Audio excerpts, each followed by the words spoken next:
Well, just another Thursday. Let's see what happens tonight.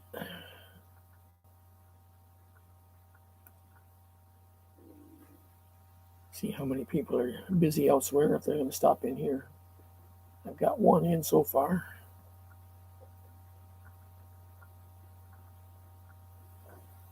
See if that's one of my first 5 to come and go.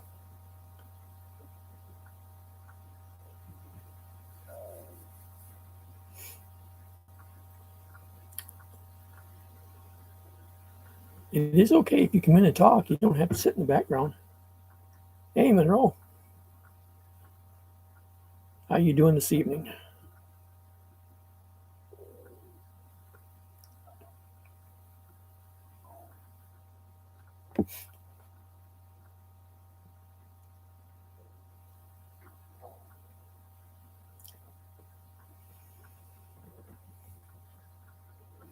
Been kind of a cloudy, rainy day here today.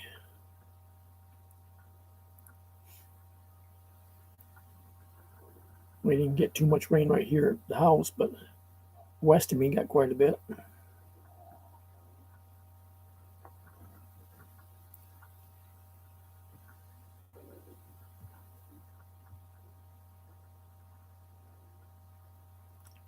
Looks like most of the bad weather's moved off to the south of us now.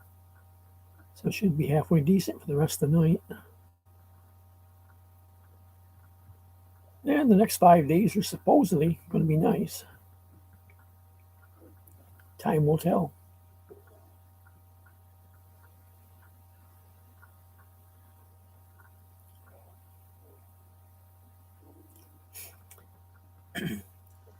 Well, have you got everything about all settled up and ready to go for your trip to the Philippines?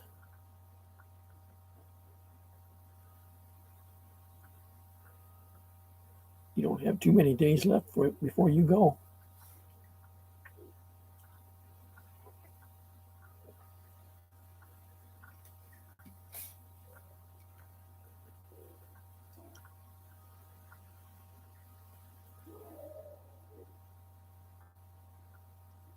"12 days.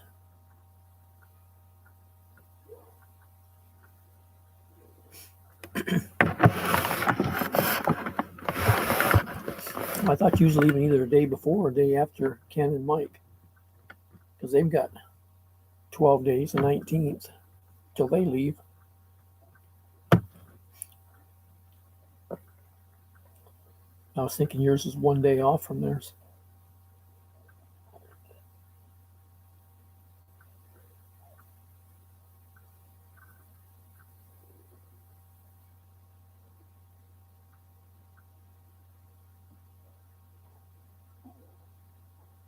What airline are you flying on?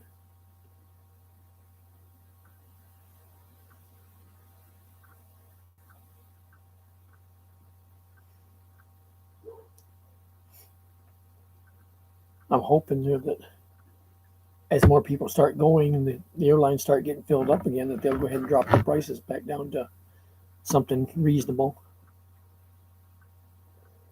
They were real low before. Japan Airlines, okay. The prices weren't too bad there for a long time because of COVID, where nobody could fly. So they were dropping prices just to get anybody to fly with them. And then as soon as they opened stuff up where everybody wanted tickets, and the prices jumped way up. I think once they get back into kind of a normal scheduling, they'll come back down some again.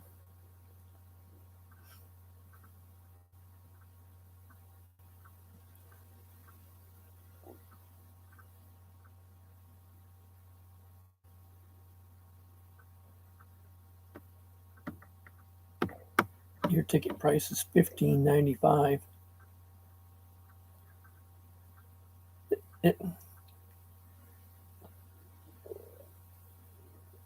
Now this is Beth. I thought you were already over there. No, what was I thinking? Hey, Ruby.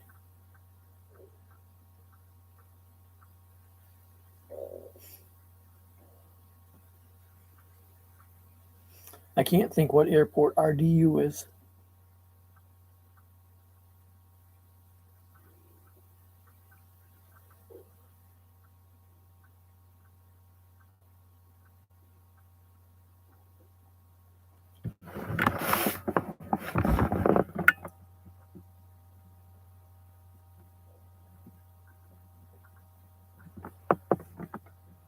guess I can look real quick.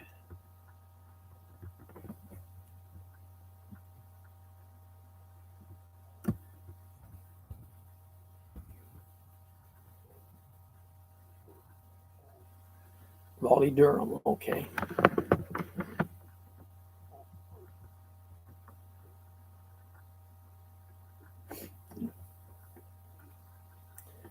Now, is that a direct flight, or do you have layover somewhere on the way?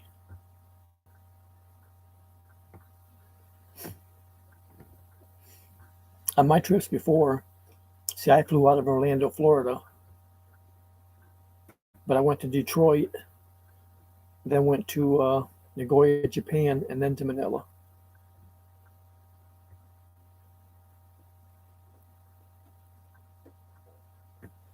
Or I'd go from Orlando to St. Paul, Minneapolis, then to Tokyo, still in Japan, and then to Manila.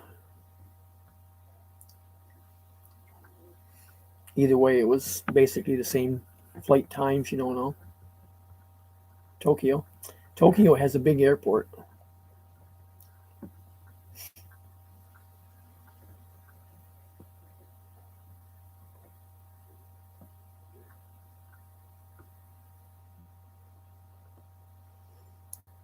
I mean, it's a nice airport, but it's big.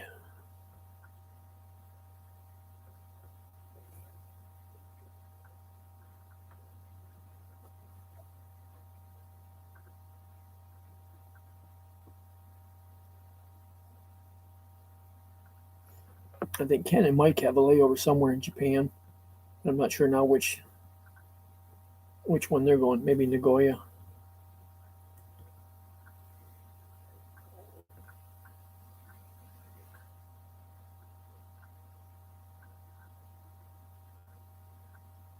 You're going to Dallas first, huh?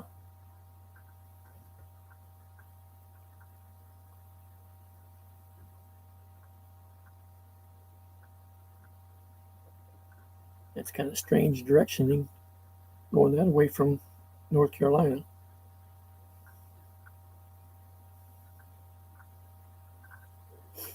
See, like my flights, like I said, went from Orlando to Detroit or Minneapolis, St. Paul, and then they went up over Canada, Alaska, near Russia, and then back down south to Japan, because it seemed like you're going a long way around. But if you get a globe out and look at it, straight line, it's shorter to go up over top of the world instead of going around it.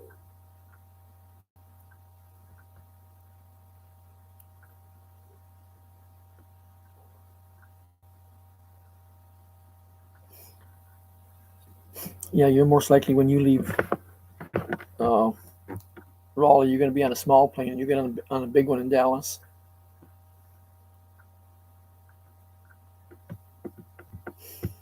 Ruby, you still there?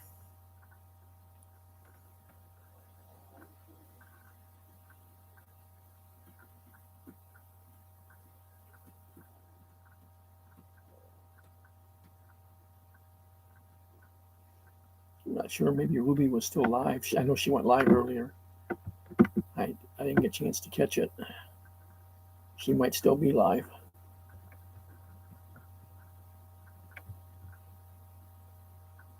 Let me look and see.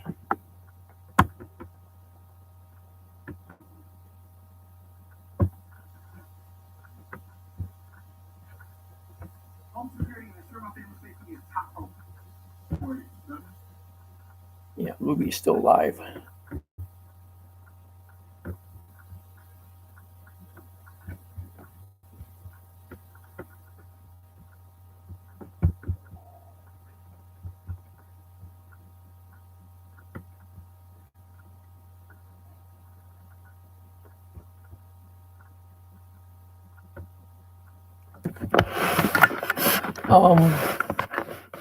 The only place they'll check your passport is when you get into Manila.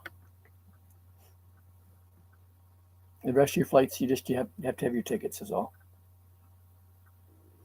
Unless when you're in Tokyo, if you was to leave the secure area of the airport and then come back in, then they'll want to go through all your passport and everything. But as long as you stay in the secure area the airport. They won't check anything except just needing your ticket to get on the next flight. And then in Manila, you go through customs where they'll check your passport and everything and stamp it and tell you how long you can stay and ask what you're there for and whatever. And when you come home, they will stamp your passport again in Manila. And then you go through customs when you get back in the U.S. I'm assuming you're coming back the same way. So they'll end up checking it again in Dallas.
Now I've got 4 thumbs up, but it only shows I've got 1 person in here.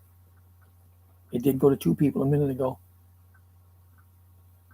But for some reason, when different ones are coming in and out, it's not showing that they're here.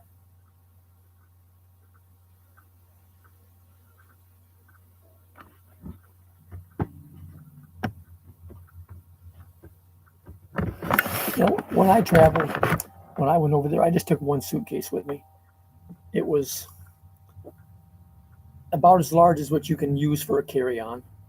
And I was able to put enough clothes, because I only stayed 2 weeks at a time. So I was able to put enough clothes in it for my 2-week trip and not have to do laundry while I was there. And then I just took the top of the suitcase, because mine's one of them that starts sharing zippers around. It comes up and the 2 zippers meet at the middle by the handle. So I could just unzip them both, that far, and slid my passport right inside of it right there. And that way it was always handy to get at that and my tickets and whatnot. And I didn't have to carry them on my person where I might lose them or something.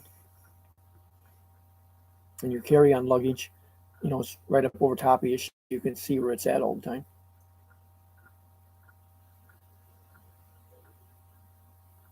If you have any checked luggage, don't put anything of any, value, camera, or stuff like that in your checked luggage, because sometimes it disappears.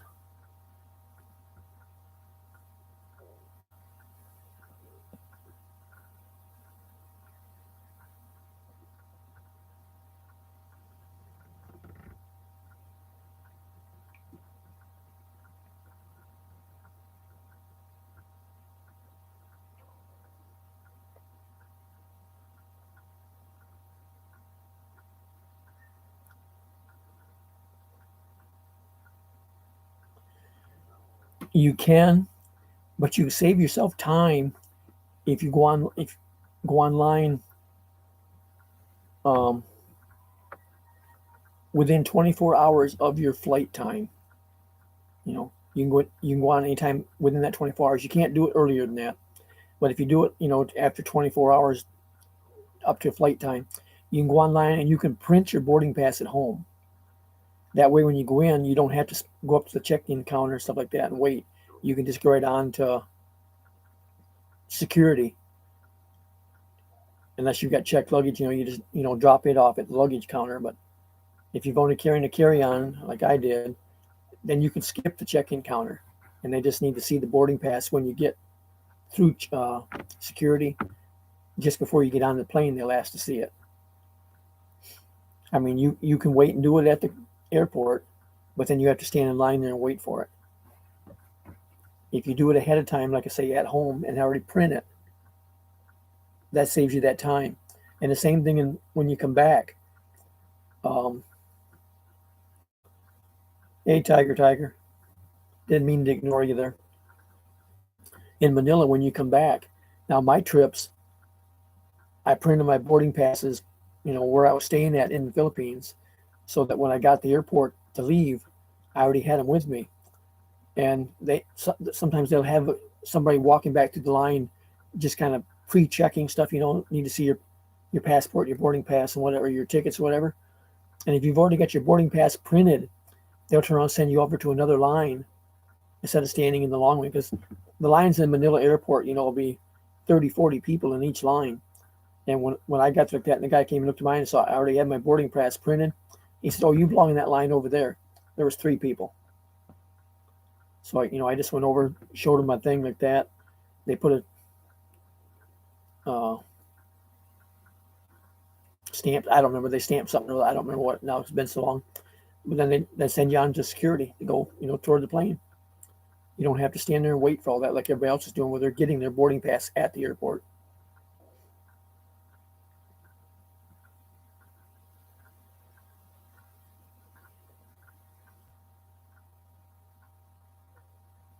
Okay, you've paid for that.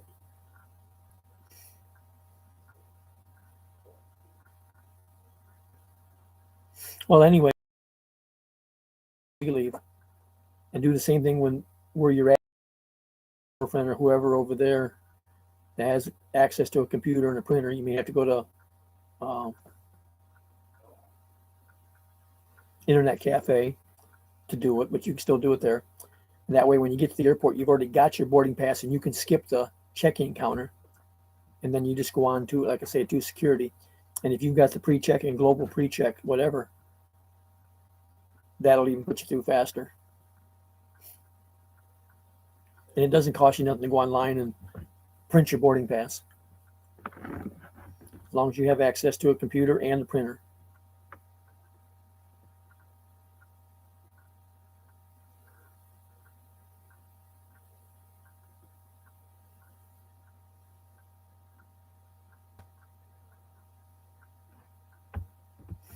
How long is your layover in Tokyo?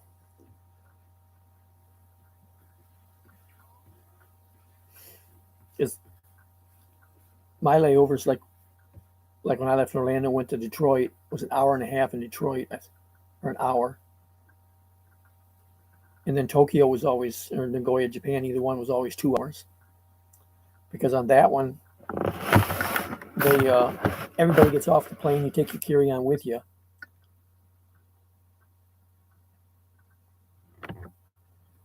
And they go through and they completely clean the plane. So if you leave anything in the seat pocket or whatever, they take it and throw it away. But they go through and completely clean the plane. They refuel it, restock the food and all that stuff. Yeah, that's about standard then, a 2 hour layover. Then you go back and get on the same plane and back in the same seat. Hello, David. How are you today? Your Dallas stop, like I said, you'll be getting off a small plane, getting on a big one. But the one in Tokyo, you most likely will get off the plane and go in. Like I said, they'll clean it, restock it, whatnot, and you get back on the same plane, get back in the same seat.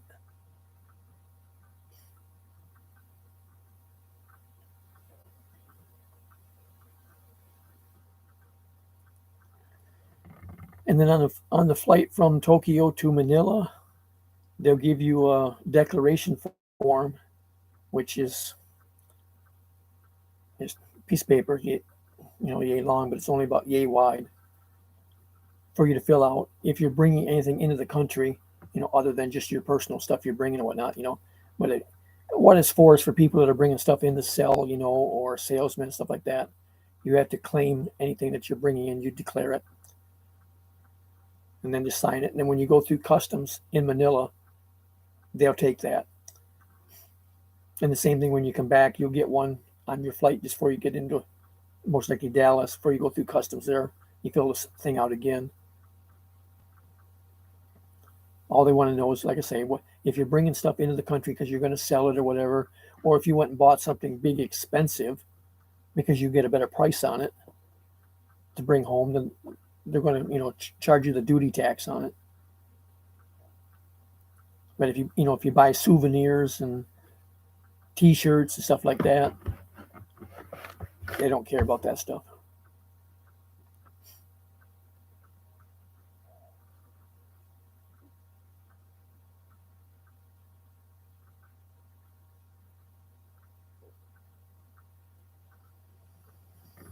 Yeah, it's just been another day for me, David. This morning I had to go to the doctor's. It was time for me to do my DOT medical physical again. I have to do it every 2 years. So I'm good for another 2 years on that.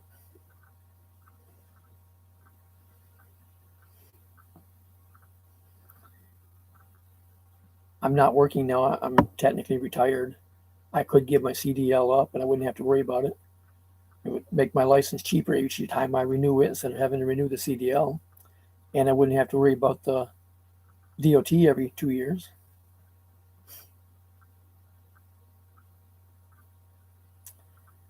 But I've had it this long, so I just kind of hang on to it.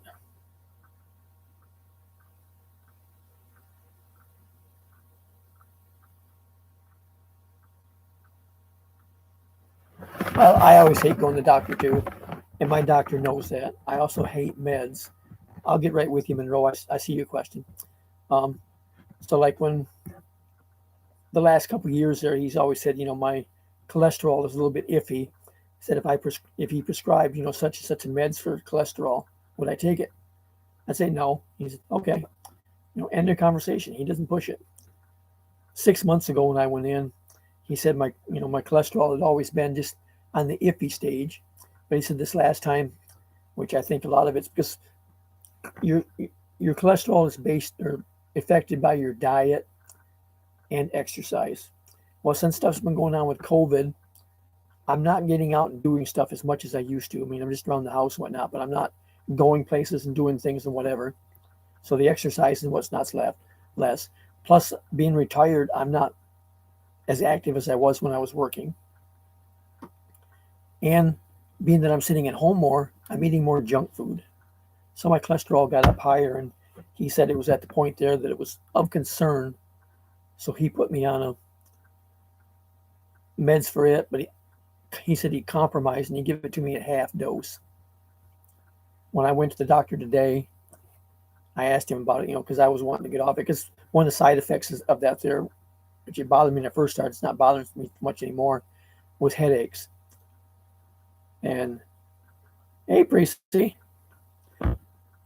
for the first 30 days or more that I was on that new med, I had a headache every day. I mean, I was living on aspirin and Tylenol. And I was very seriously considering getting off from it. But when I asked him about it today, he said my cholesterol was perfect. Hey, Mike.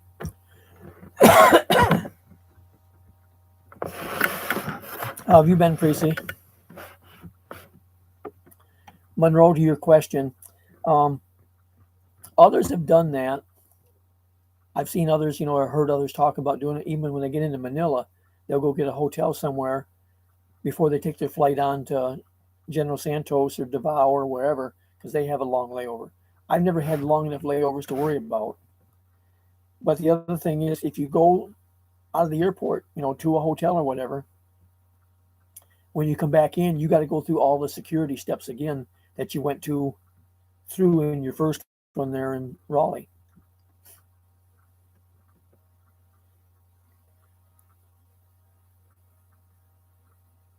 So it's just kind of a toss-up, which way you want to do it.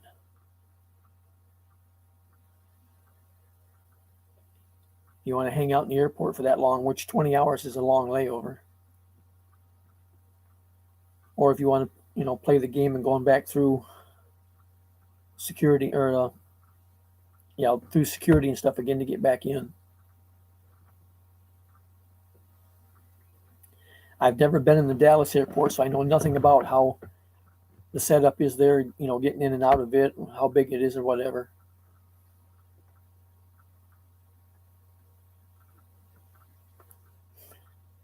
So how are the kids doing, Precy? We haven't talked in a while, so got a lot of catching up on news with you.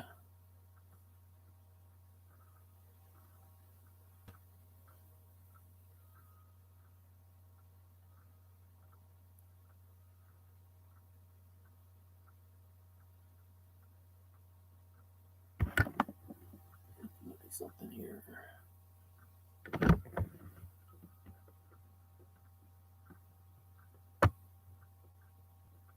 Yeah. All right, that's good to hear. And my Skype is always on, Priest. Anytime you want to pop on, and visit or whatever. Always glad to hear from you.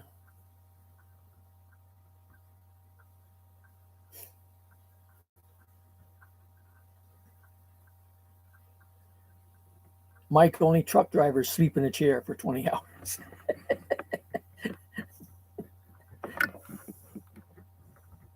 Well, I guess legally you're only supposed to do it for 11 hours and 600 miles.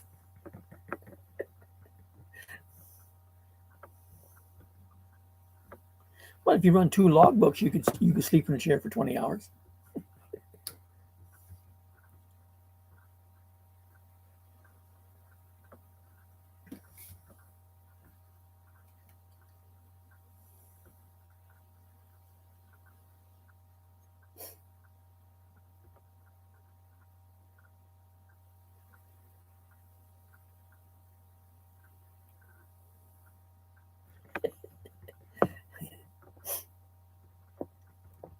I had an 8-hour layover in Manila on one of my trips coming home. I had gone down to Davao, and when I flew back up from there back to Manila, I had an 8-hour layover before my flight to Nagoya, Japan.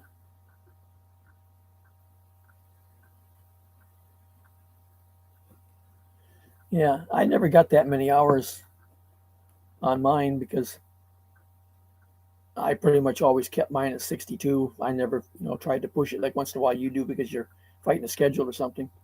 So mine was usually 600 to 650 depending on traffic and stuff. Hey, David. I'm still surviving. Thank you, sir. Oh, Mike. Also, I went today, Mike, and did my DOT medical. So I'm good for another 2 years.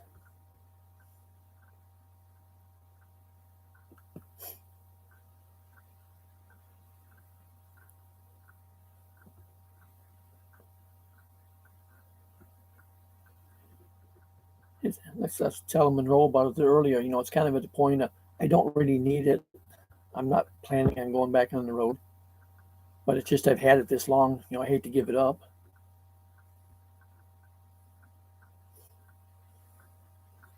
It would save me money because a regular driver's license would cost less than a CDL does,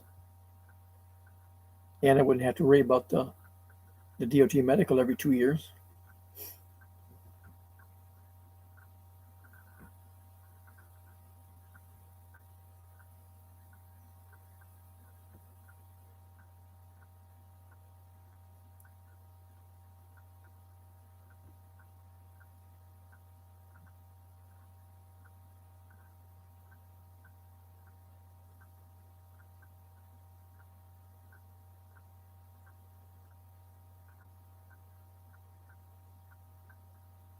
Yeah, that's what I thought. Yeah. So see, I can sleep for 20 hours in a chair.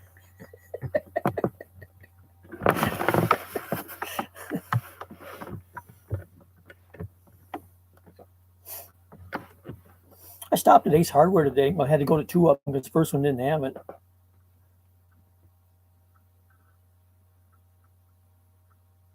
Yeah, I've heard that a lot of that stuff's hard to do anymore. And I'll tell you another one.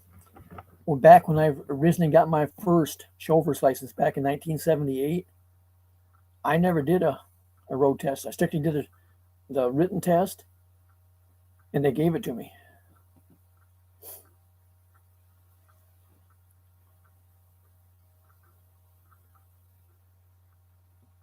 I've had to take 2 of them in Florida in recent years because they screwed up paperwork and crap there and tried to say I didn't have one anymore.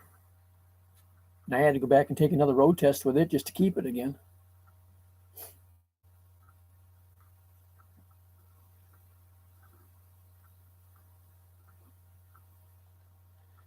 And I know on the pre-trip part of that,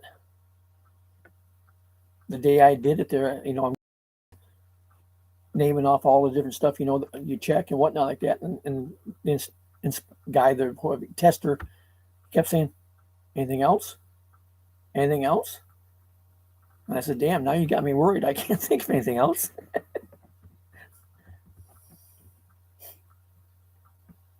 The driving test, yeah, you're right, Mike.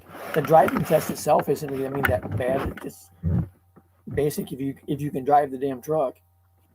And what the tester told me that he said he fails most people on when he takes them out to test them is running over the curbs and stuff like that.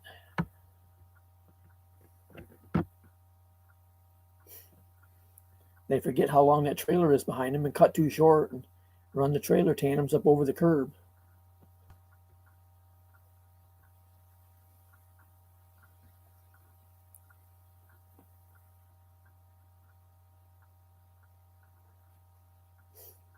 But the other, if you know anything about driving and all, hey, survival, if you know anything about driving, the driving part of the test should be just basic what you do every day. And the pre-trip, they've gotten real technical on it, but that's the problem. Too many people don't actually do a good pre-trip anymore.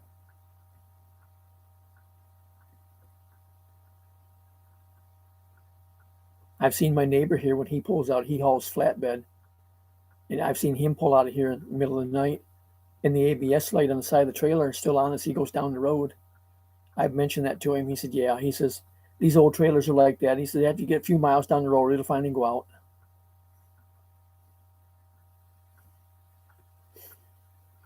Well, if it's not working properly, then there's something wrong in the system.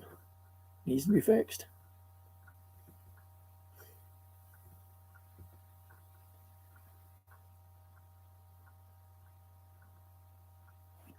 But then there's others that, use the attitude, well, it don't matter unless you get caught.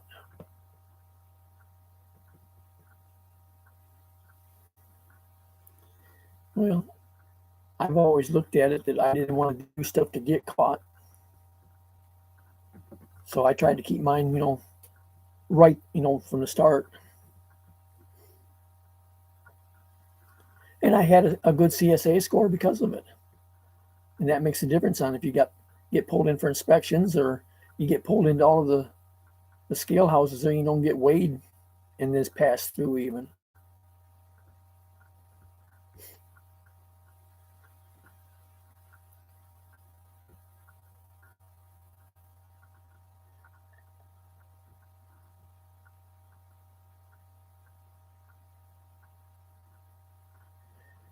I've been through 3 of them, survival.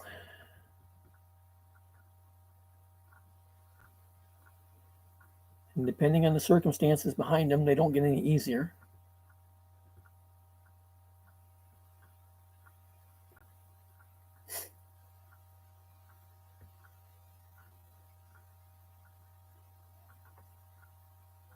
My last one was 14 years. Oh, I understand.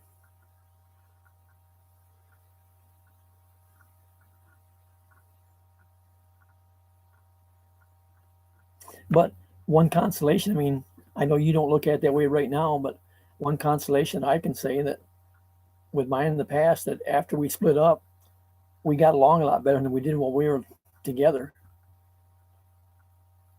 But, it depends on the circumstances of why you're getting a divorce.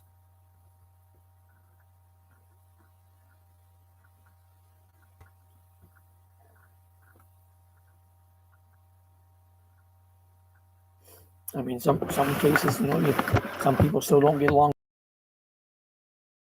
I did.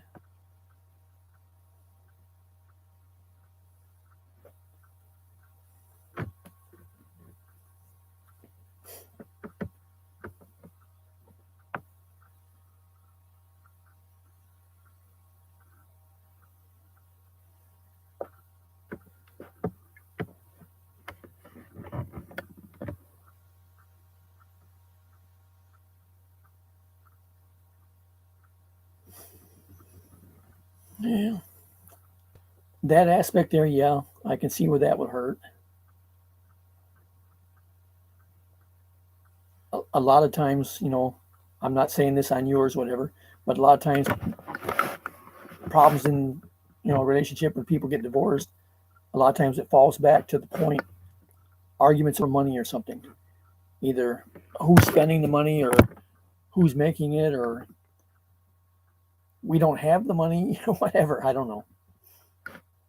But money is a big problem in a lot of relationships and causing divorce. I'm not saying that's what's happened with yours, but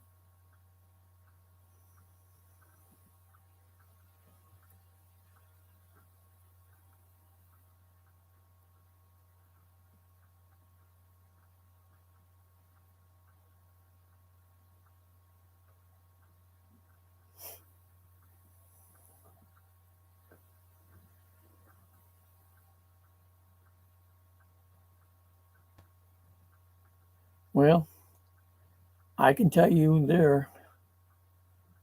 You can talk to other people on YouTube will tell you the same thing that there's a lot of them that wish their significant other, whether it's wife, girlfriend, whatever, wish they would get off of YouTube. And there's been girls that I've kind of gotten serious over that were on YouTube, and that's sometimes what we ended up getting in a fight over was YouTube.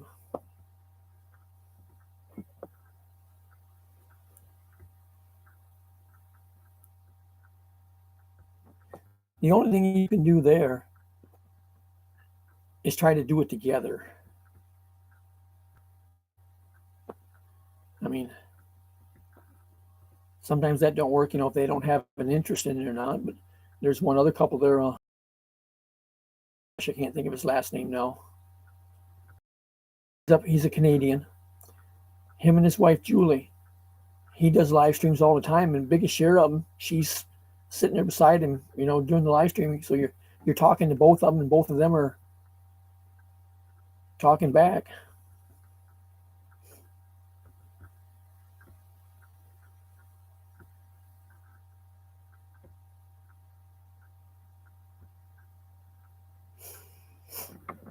Yeah.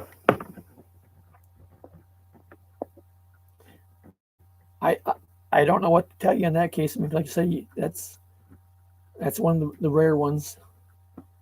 Um, it's one of them things there that doesn't matter how much you talk to us, you about got to just sit and talk to her and get her to tell you more what and why. I don't know.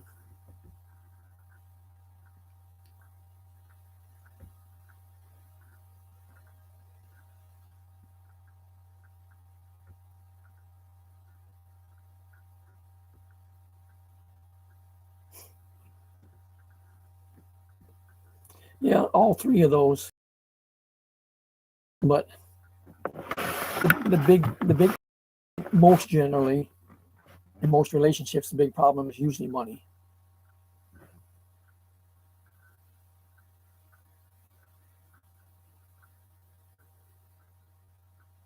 Yeah.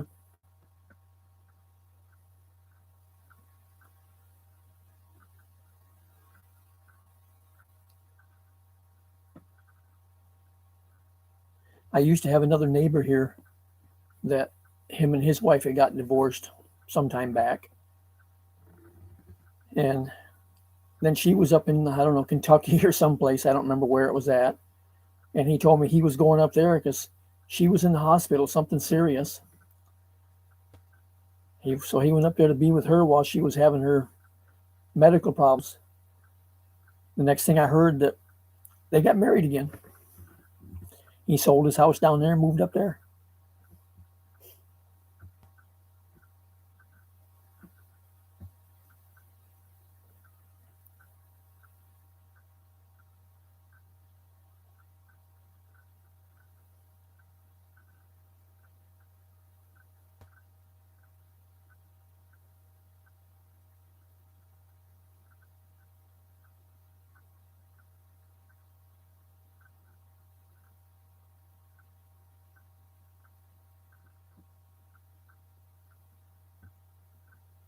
Yeah, Monroe, that happens a lot though. There's a lot of couples that have split up and got divorced and then turn around and later remarry.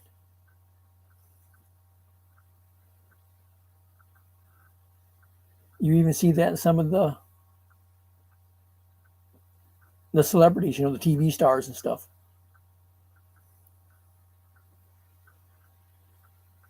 I can't think which one it is now, but it seemed like there a few years ago I was reading one about one person like that they had gotten divorced and remarried several times to the same person.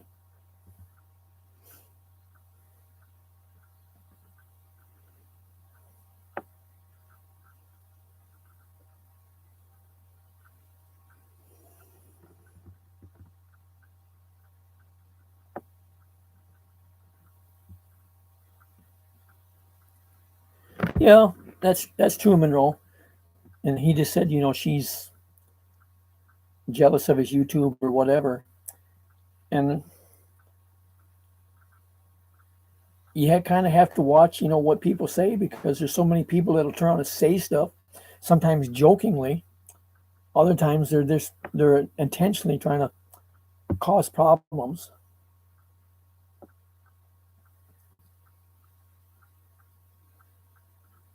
Hey, IJ,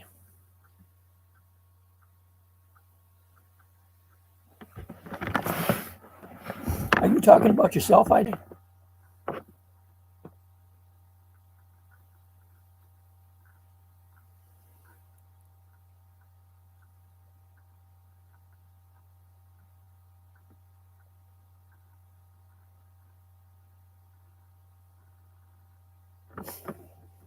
Yeah.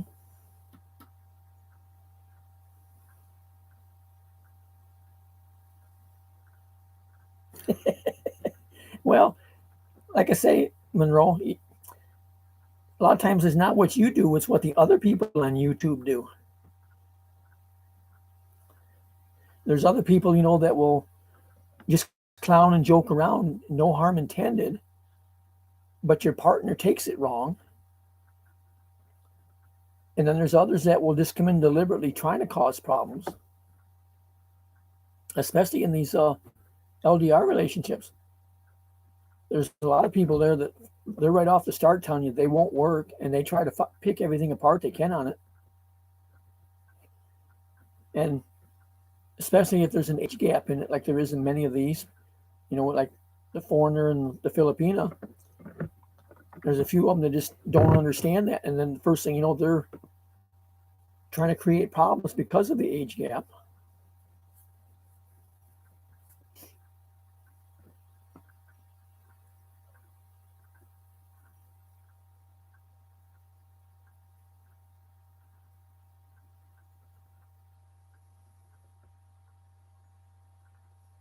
And survival, I understand what you're saying there, about your feelings for her, because with my divorce, we got divorced in 2000.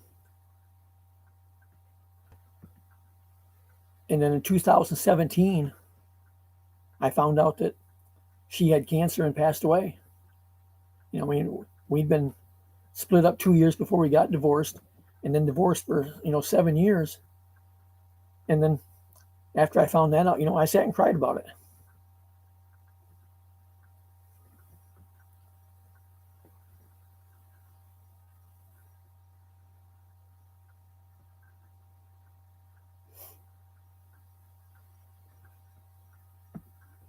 I mean, her and I, like I said, we became better friends, you might say, after we split up than while we were together toward the end.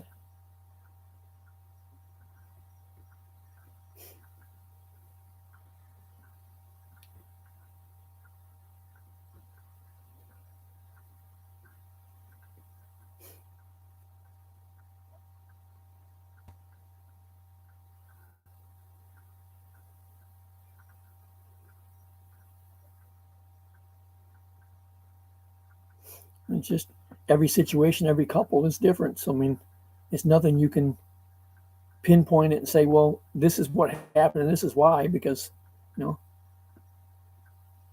one, we weren't there, but the other, everybody's different.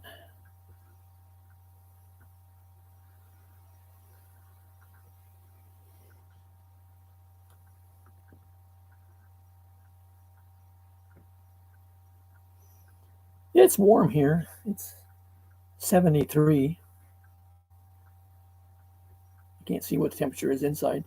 I've got the door and window open here in the house. I don't have the air on.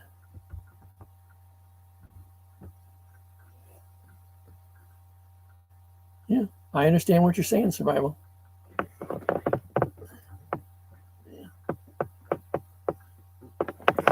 Mike is 73 outside. It's 82 in the house.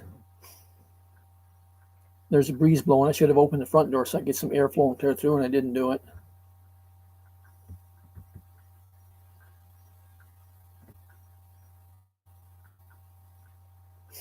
Yeah, that's what I was.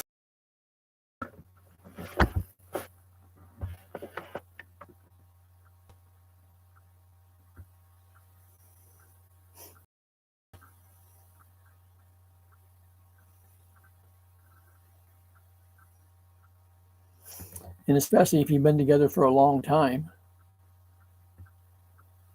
like he said, 20 years. That's a long time to spend with somebody and then walk away from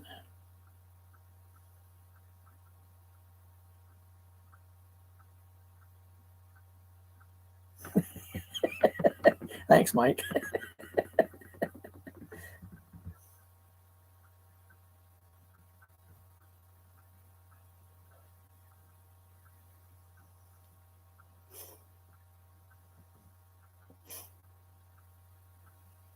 Well, yeah, it depends on what you do on YouTube. I mean, there's a lot of stuff on YouTube that you can go and watch just for enjoyment. There's a lot of movies and stuff you can watch, or informational ones and stuff, or stuff that's just funny. You have to, like I say, it depends on the people you hang around and talk with and stuff, because someone will deliberately try to cause problems for you. Others will do it unknowingly.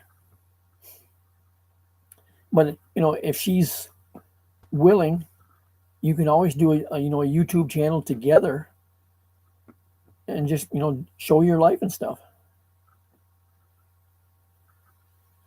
Okay, David, glad you stopped in.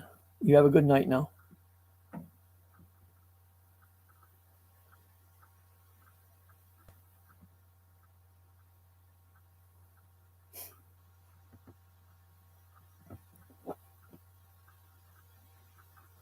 I mean, there's another couple here in the U.S. Mike knows them, Patrick and John Lynn. They drive truck together. They do YouTube, they do TikTok and Facebook and everything else. They have a humongous following on them.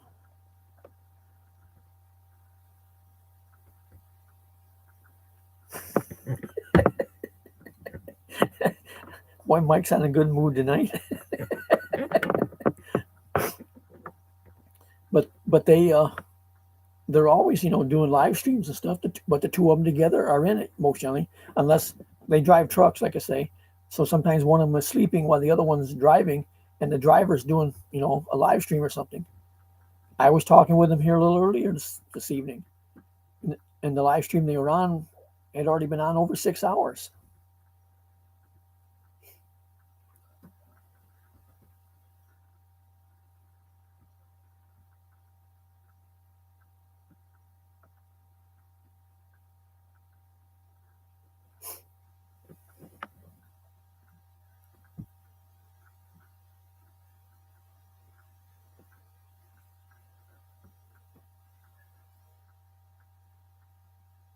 Yeah, and what IJ just said about them being with somebody else or whatever.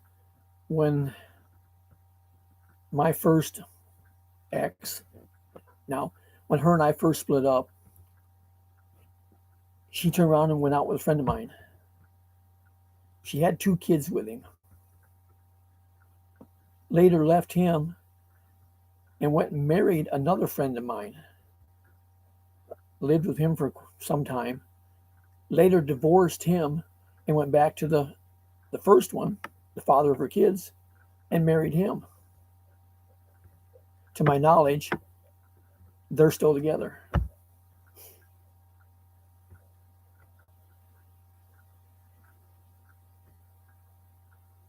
But both of my friends that she went out with, and married each of them, I was still friends with them afterwards.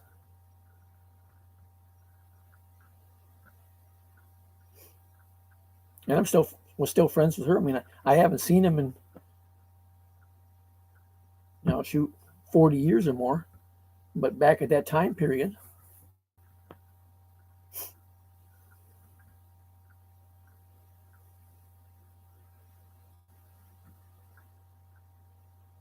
and that's where I said survival. Sometimes it goes back to money. That was our big fight at then. Hey, Bikini, how are you this morning? But that was our big fight back then, was money. She was all wound up and wanted to have a baby, wanted it so bad. And I says, no. I was drawing, which, back then was better money than it is today. I was drawing $34 a week unemployment. And she wanted to have a baby on that kind of money.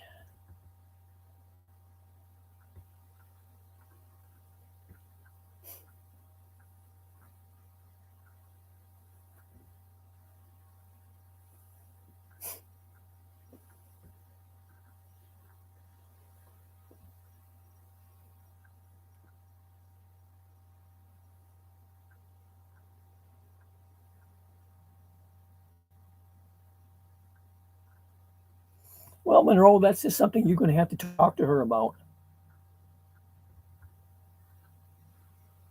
I mean,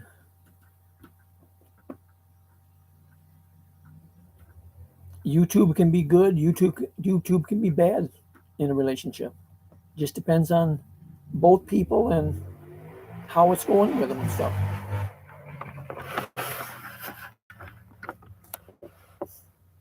There's a lot of stuff that happens in YouTube that sometimes upsets one person of the couple.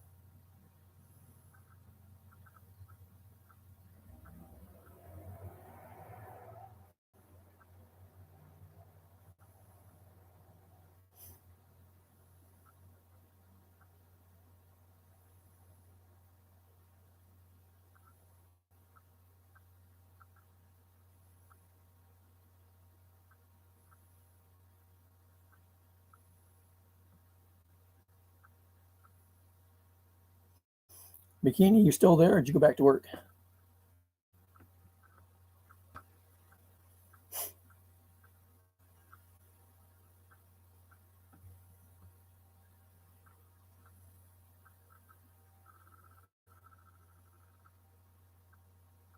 Okay. Or are you working at the same time?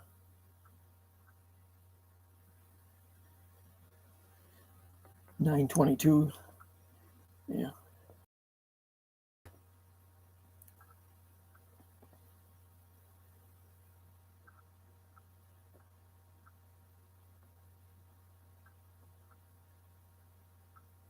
Oh, okay. Now, do you have to do much with that for the kids, or are you just more or less kind of sit in the background and make sure they do it?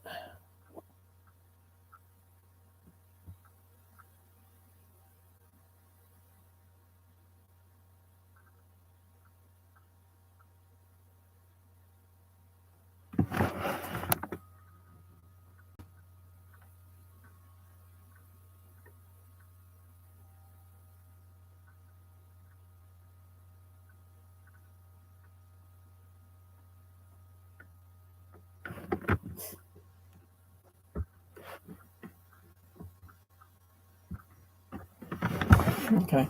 So you're kind of just a silent teacher that make sure they do it, don't play. I've never seen how that works out. But I've heard others that are doing the same thing you are, but never talked to them what they did.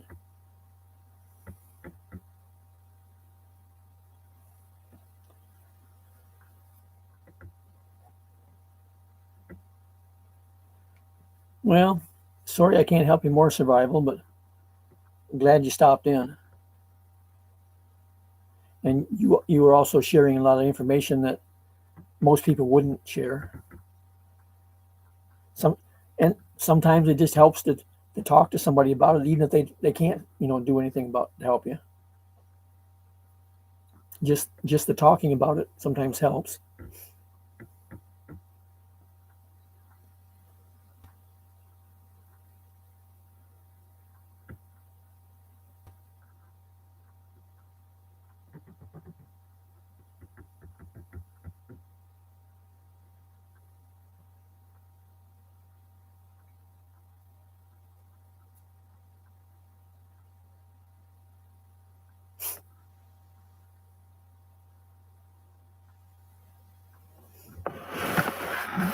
Well, the other thing with that, Joe, and I see it done both ways, with the couples on YouTube and with the LDRs.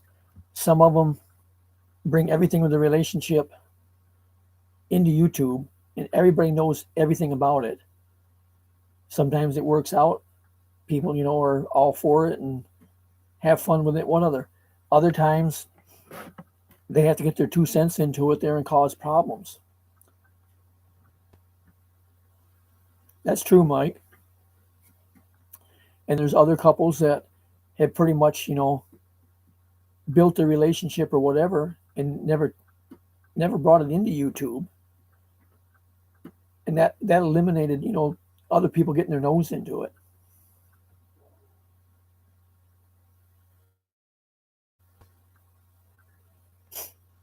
Well, that's not a big age gap, IJ. The numbers are both the same.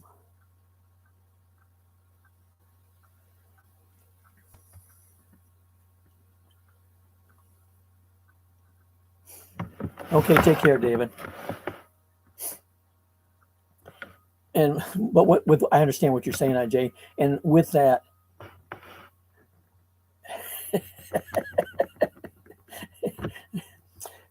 I've always made that same comment about people. If you look at some of these dating sites, and you see a young girl, in her 20s, and when she lists what she's looking for in a guy, she says anything from whatever to 99.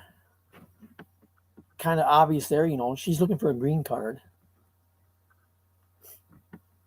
If they put a specific age range that they want, then they're looking for somebody for a relationship in that age range because of their beliefs or whatever on it,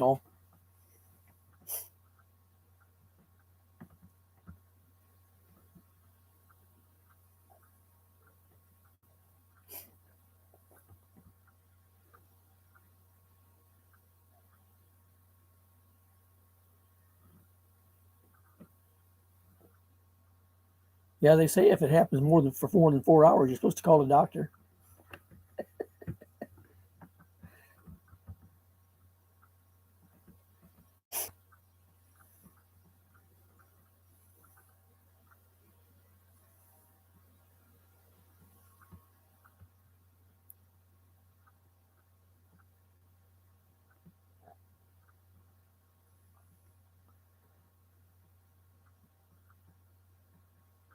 I'll get IJ laughing on this one with just 2 words: super glue.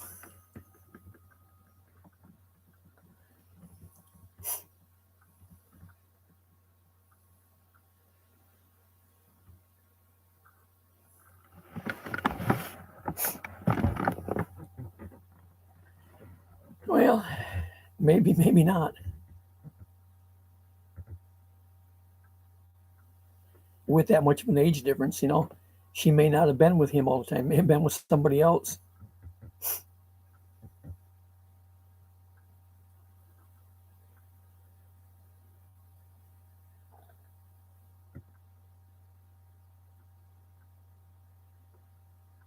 That's another way of looking at it, Mike.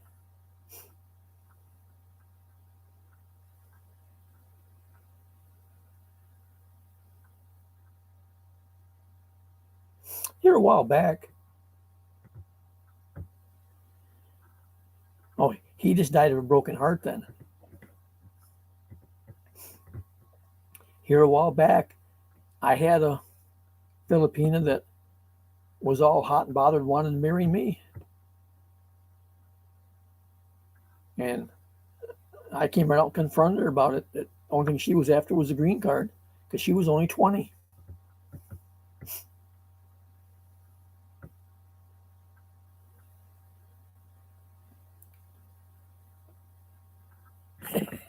Mike, are you talking about her or him?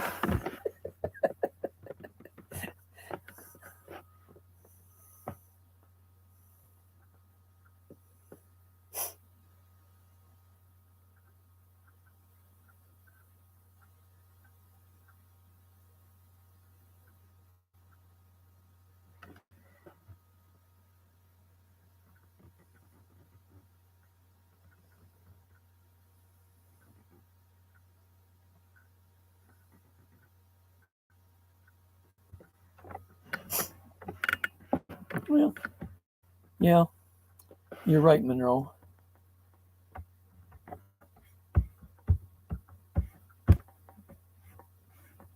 And it depends on both the guy and the girl what they want to do with that partnership.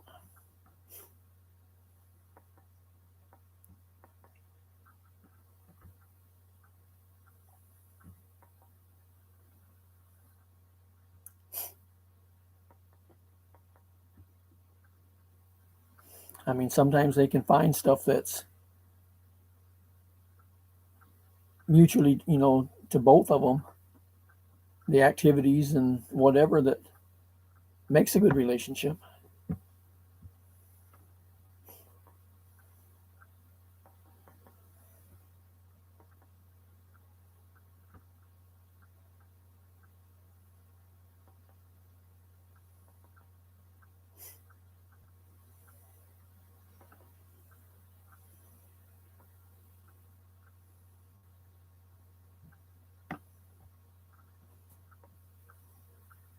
And there's also too, with when you're saying there about the green card bit, um, there's a lot of people that are in it just for the money too. There was a woman up in, I believe, New York City here that a few years ago, they got arrested when immigration finally caught up with her, and she had brought, I don't know how many guys to the U.S. She'd bring them over, supposedly marry them, and they'd leave, and then she'd get divorced, and she'd get somebody else. And it was all a setup. They were paying her big money for her to bring them here so they can get their green card, and then she'd divorce them.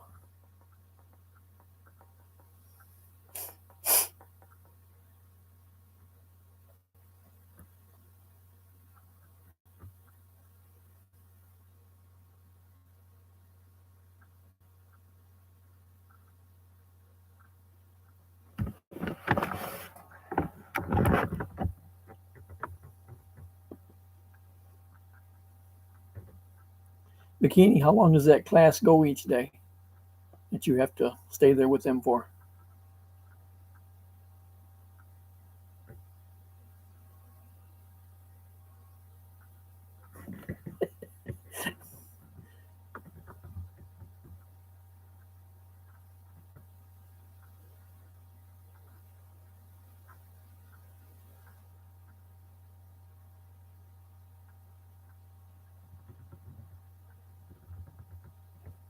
Yeah, but the thing of it is, IJ, when you petition to bring somebody over like that, you're supposed to fill out. I don't remember the form numbers now. Haven't played around with that stuff so long, that I used to be able to answer people's questions, but um, you're supposed to fill out as a financial records or whatever type form to show that you can support them, so they do not get any kind of government assistance.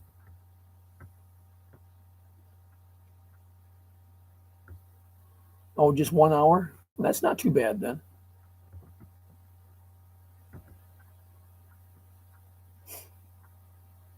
And that's all they do is 1 hour a day?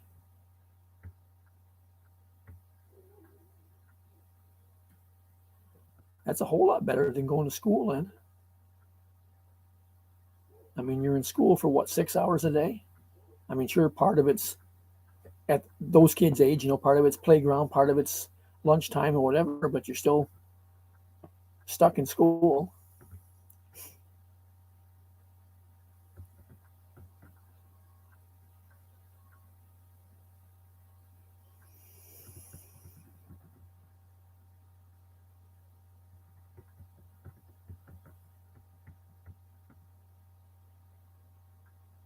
Yeah, there's a lot of people that I understand. There's a lot of people that do that. Trying to beat the system and and getting money out of it.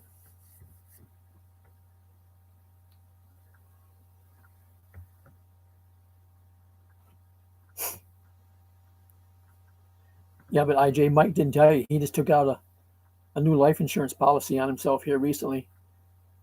So it kind of it looks like maybe he's expecting Rena to knock him off soon. Maybe this month when he gets there.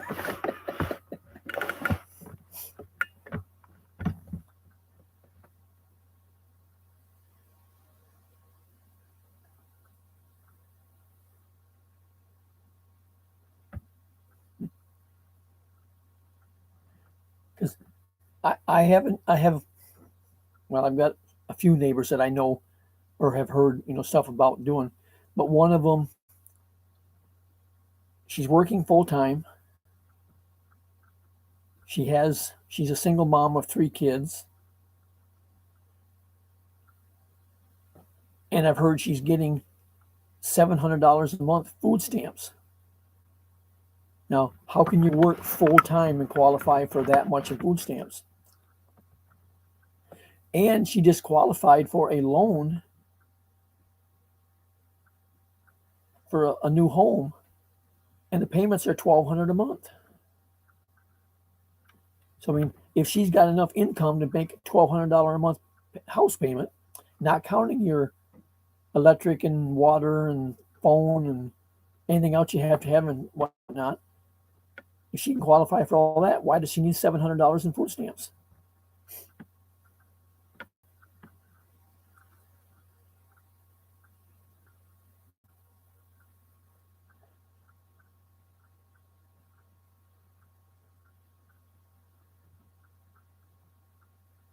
Yeah, but if it was under the table, she wouldn't qualify for the loan. And where she works at, she's working in management.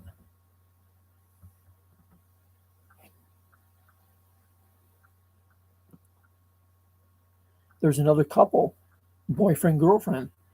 And the story I heard on them was both of them went and applied for food stamps. No, she's got 3 kids. But this other couple, they went and applied for food stamps, and they were both working full time. And they claim they're homeless.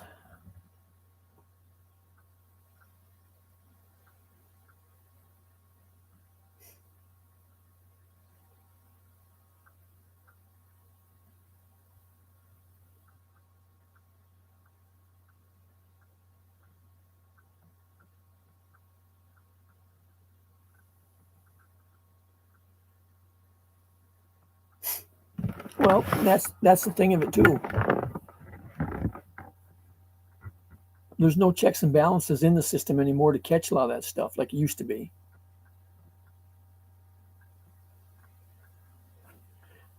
I know of another woman here that she's working under the table in a store, you know, private owned stores. One of them, I won't say any more about that, but anyways, she's working under the table, so she don't pay income tax, don't pay into Social Security or whatever. And she was saying here a couple weeks ago that she had in 60 hours that week. So she's making good money, and then she submits paperwork to get free medical care and stuff. Not having any income.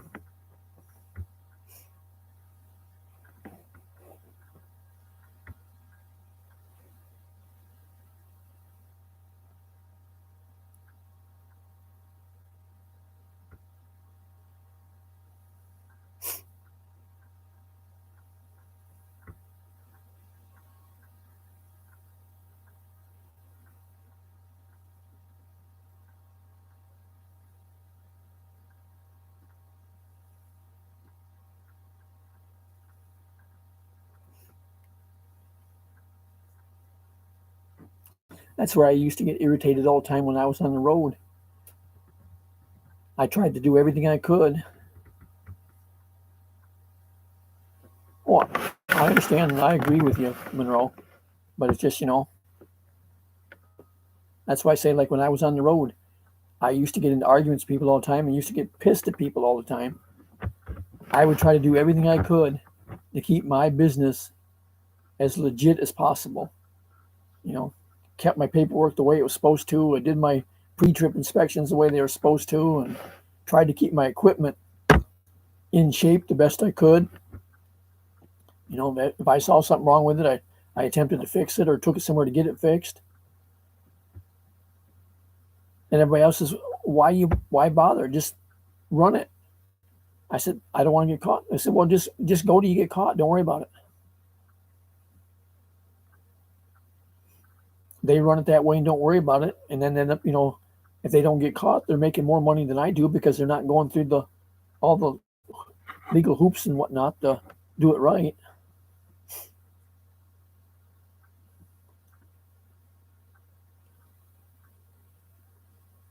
I had one wannabe driver here recently told me, because we was talking about something that he was doing that was illegal. His comment was, it's only illegal if you get caught.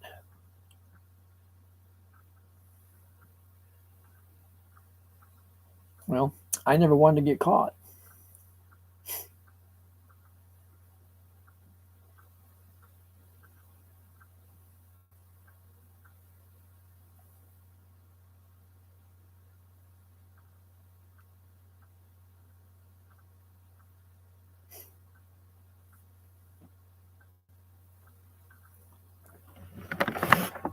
There was another young driver that had a YouTube channel. He's kind of disappeared from YouTube. He was running Hot Shot here a couple of years ago. And most everything he did wrong and had problems with whatnot. But he would do stupid stuff and then put it on his YouTube channel. One of them that he did, he blew a tire on his trailer in somewhere out in Texas and drove it with a flat tire clear back to Alabama because he didn't want to get out and change it.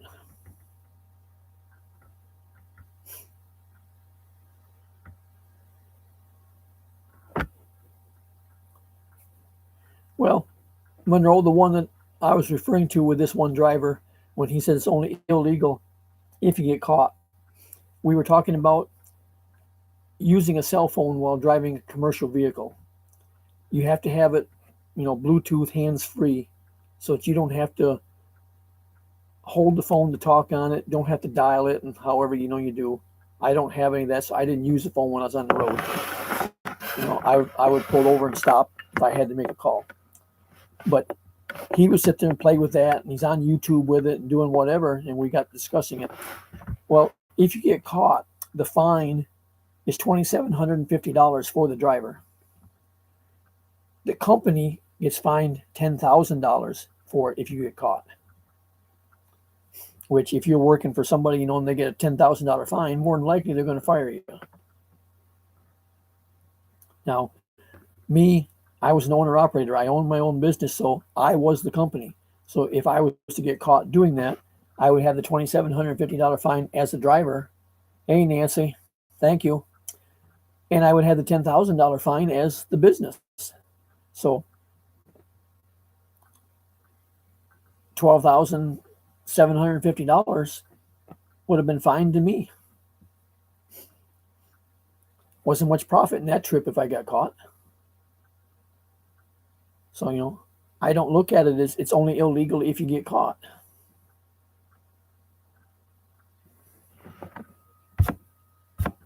There was another driver that made an honest mistake, but DOT wouldn't accept it at that.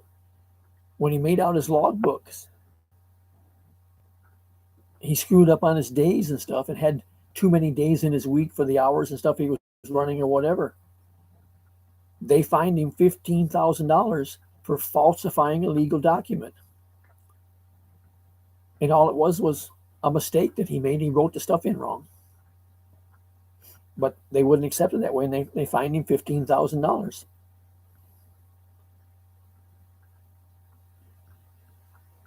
kind of puts a damper in that day's pay.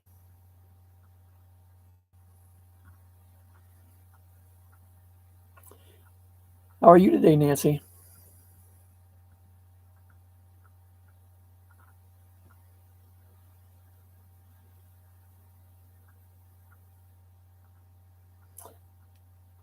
Well, that's kind of the point of it, Monroe.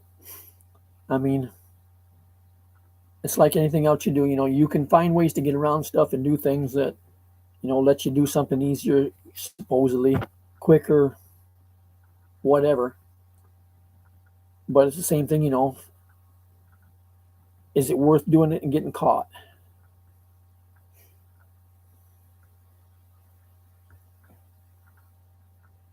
I mean, if you go with the idea it's only illegal if you get caught, well, I need money to go buy a new truck. Do I go out and work and make the money to buy it? Or do I go out and rob a bank? It's okay as long as I don't get caught.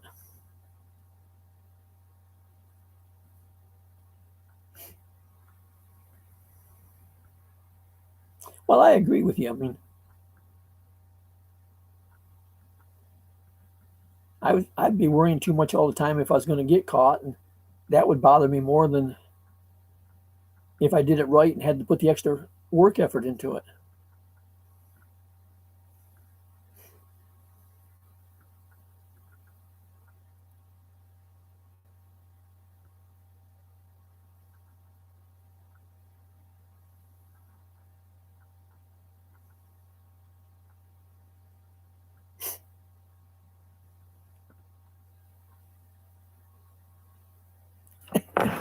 All right. Good night, Nancy.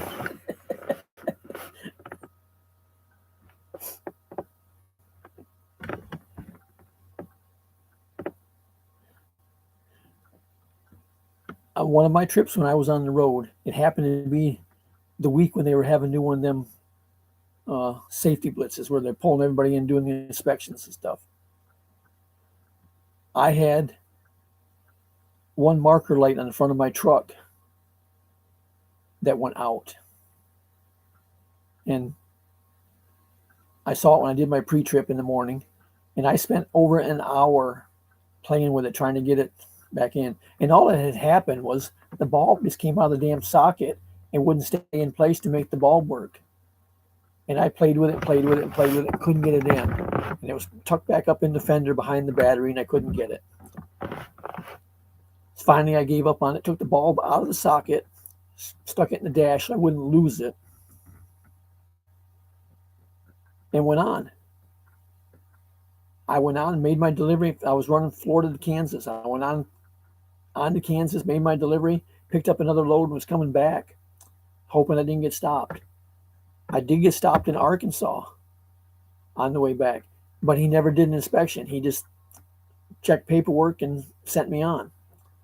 And I was worried that he was going to ticket me for that being out. I mean, I could have played it dumb when I did it, got up, reached up in there, and said, yeah, it's probably loose, and played with it and put the bulb in where it would make it work while it's sitting there. Then when he leaves, take it back out and put it back in the dash so I don't lose it. But I was, just worried about a simple light bulb.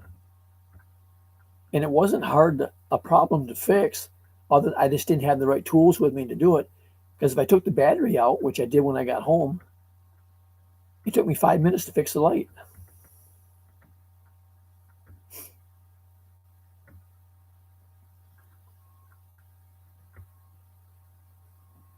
What time do you have to go to work?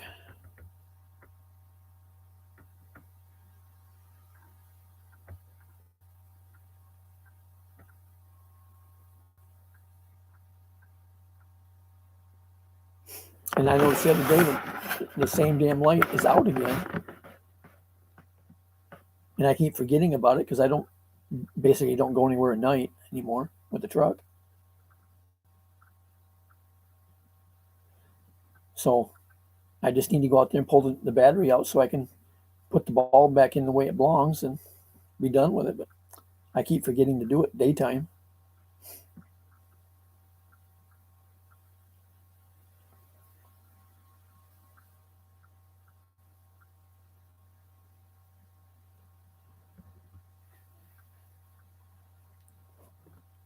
It's like I'm having problems right now with one fuel tank in my truck. The gauge always reads full or over full. And I was told it's probably a ground wire that's causing it, because if the gauge itself, if the wire comes off that, it'll always read empty. If the ground wire comes off, then it goes the other direction, it always reads full. Or actually, when I do fill the tank, it'll go way beyond full. I've crawled around under and tried to reach up in and play with the wiring and stuff, and I can't find anything wrong with it. They keep saying, well, I got to drop the fuel tank out of it to get at it to do it. I just hate having to play around and do that job to do that, so I haven't got it done yet.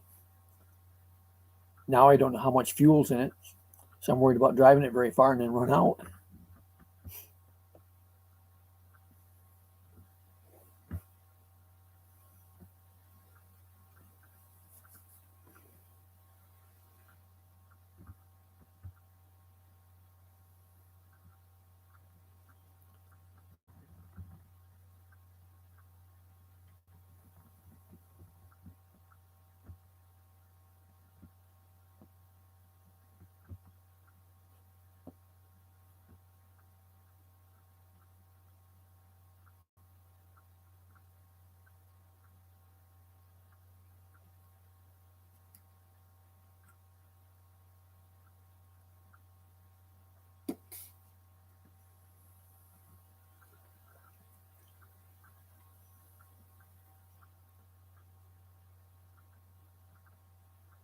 Got 6 people in here, but make it quiet.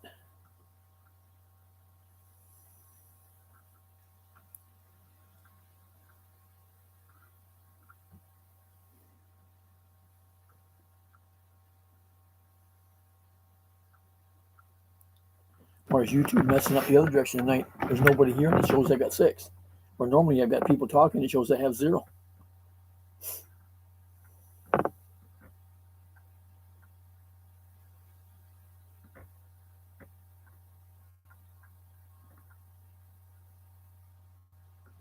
Oh, that's true. Years ago, I was doing some work for a woman, and I went to Lowe's with my pickup, and I got, I don't know, around $700 worth of lumber, which back then was a lot of lumber. Now $700 don't buy much lumber. But I got around $700 worth of lumber, had it in the back of my truck, was coming back, and I blew a front tire on my truck. I got under it to take the spare out, because it's one of them that mounts up underneath the back end. And the bracket that holds the tire in the rack has a metal stud that goes up through and has a big plastic collar on it that's threaded onto the metal stud. Well, it hadn't been off since I'd owned it, never needed it.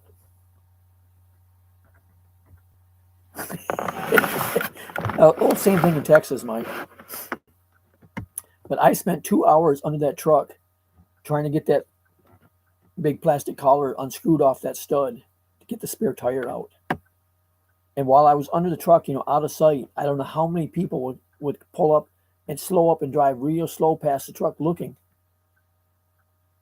at the lumber I had in the back. I figured, and then they would see me and they'd drive away. I just kind of figured that if they hadn't seen me there, if I hadn't been there, they'd have been offloading that lumber and taking it with them.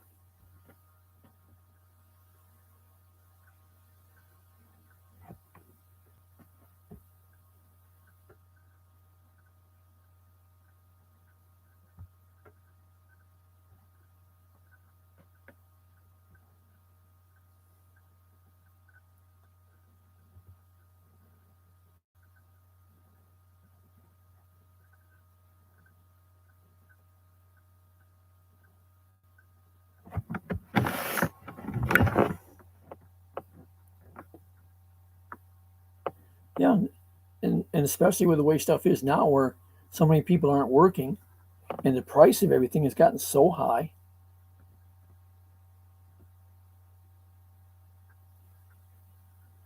the way lumber prices have gone up, what I had in that truck for that 700, you probably couldn't get half of it now for that much money.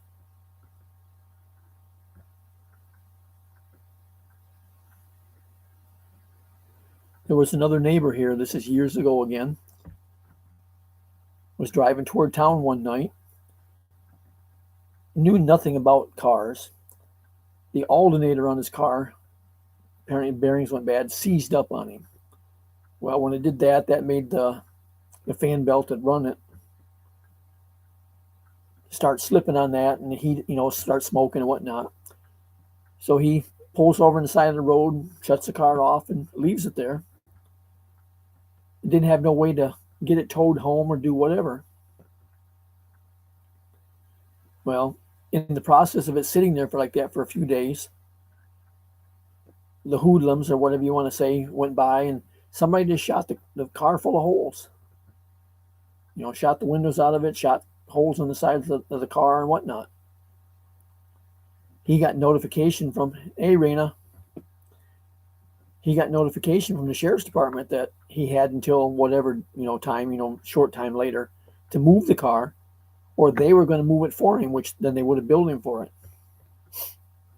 Well, I had seen it sitting there, so I just went ahead and I called the sheriff's department one night and asked them about it, if they knew, what the deal was or whatever, and told them, that I would be willing to pick it up for, if I could have it for scrap, because it was a mess then. So they said, well, yeah, they would get a hold of the individual that owned it and have him call me. So he did. We talked back and forth on it for a while, and he says, well, I'll make you a deal, because the sheriff's department's already told him I got to have it off the road by, I guess it was tomorrow or whatever the case was, or they were going to, do it and bill him for it. He said, if you want to move it, you can have it. I asked him about the title for it. He said, yeah, he had it, told me where he lived at, told me stop by and he'd give it to me. So I went over by and got the title, and I went down and loaded the car up, and I brought it home for scrap. But it was just, like I say, he left it there on the side of the road and somebody shot it full of holes. I've seen cars left that way over on US 92 rather, headed toward Daytona, where people would leave them that way and they break down on the side of the road. And you go by a couple of days later and the car would be sitting there with no wheels on it. People would stop during the night and they'd strip all the wheels off the car.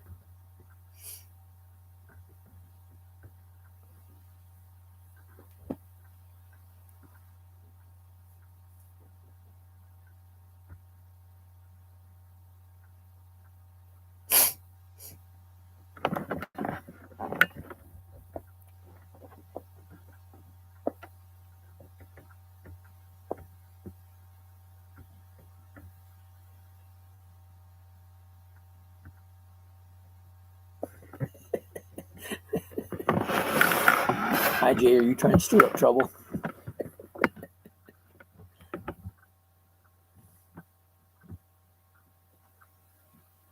But speaking of that, the other lovebirds, where's Ken and Marine at?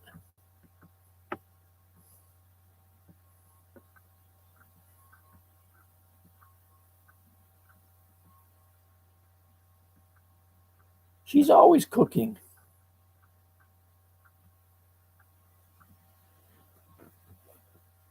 Mike, when you go to the Philippines there this month, you need to take one suitcase with nothing in it but peanut butter and jelly. Teach Rena how to make peanut butter and jelly sandwiches.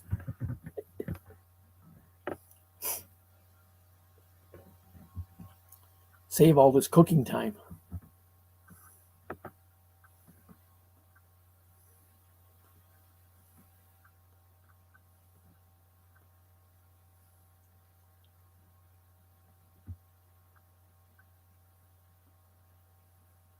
And then if you show her how to put a lot of peanut butter on it, so when she eats it, her mouth's all stuck together, she won't be able to talk while she's eating even.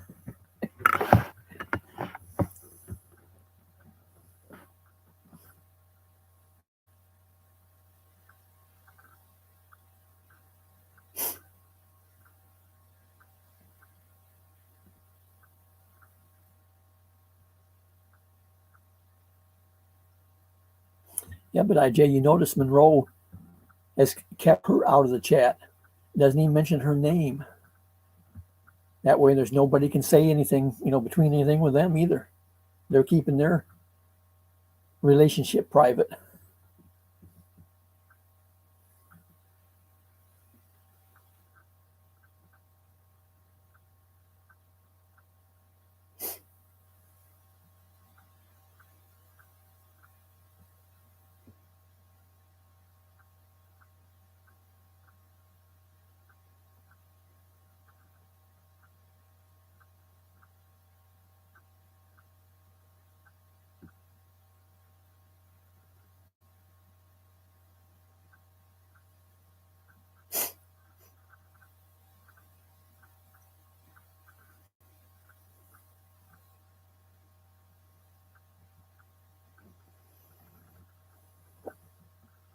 Well, that's what I said before. Sometimes the relationship on YouTube works out and goes to their advantage. Other times, people will create problems for you.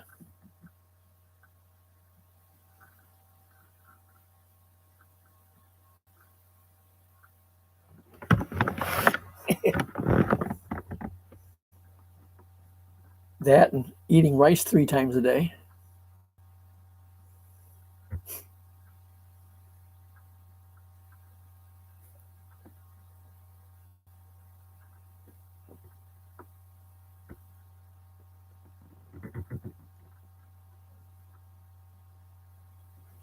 I lost weight when I was in the Philippines, surprisingly.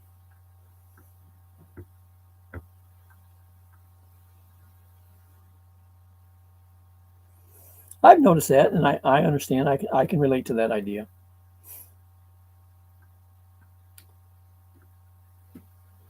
But like I say, with my trips to the Philippines, I lost weight when I was there, but I wasn't eating the snacks and stuff that I eat all the time here.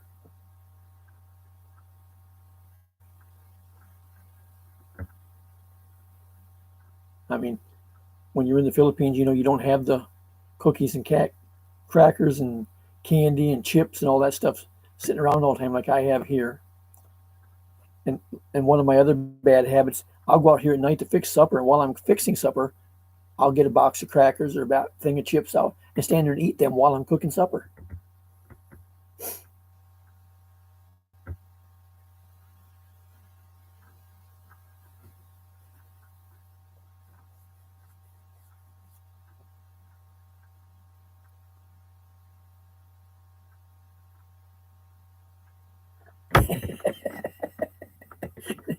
Beef jerky and chocolate.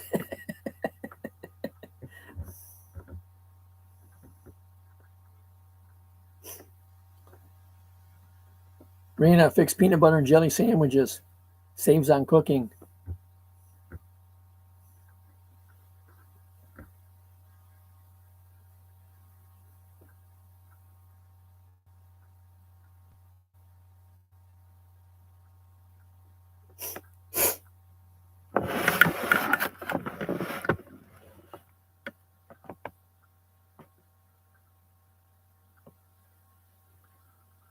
Yeah, I took chocolate with me when I went over there on one of my trips.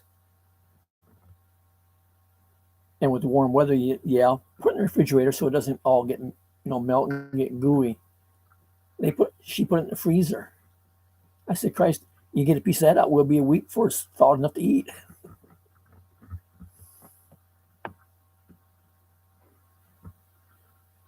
Yeah, ants are very prominent over in the Philippines, Mike. And you'll see it, how they always walk in a line following the same trail. You'll see an ant trail, going across the wall and up across the ceiling and over and out the window. And it's common there.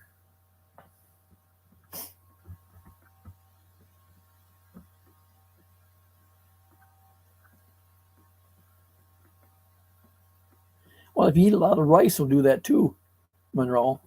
That's the problem many Filipinos have is they eat rice all the time. They don't drink enough water.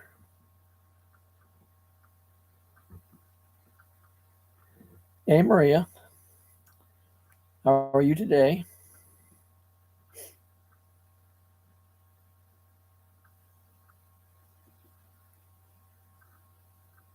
I used to joke about that all the time when I was in the Philippines watching TV, one of the most prominent commercials that I used to see all the time was stuff for constipation. And the other one was for hair care. All the different stuff that girls use for their long hair.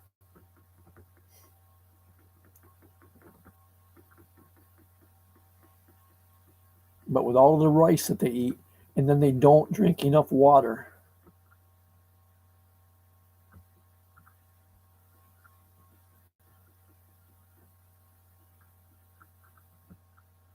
You remember my name even though you're not on YouTube much. How come you're not on YouTube much anymore?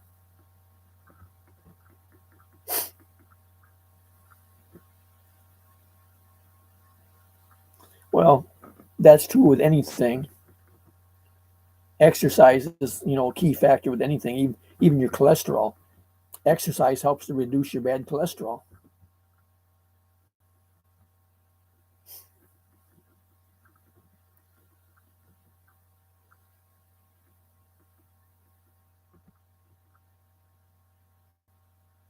I've seen that with the people over there, IJ.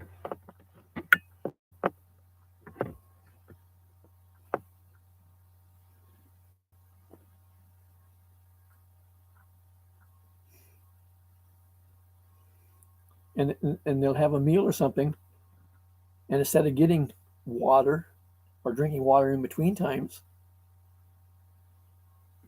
they'll drink a soda or something.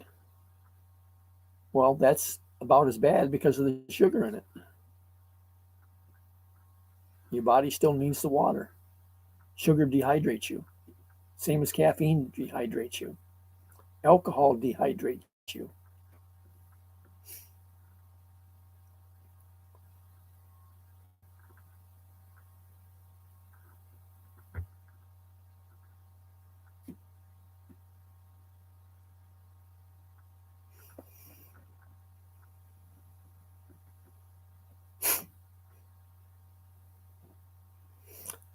IJ, I went for my DOT medical today.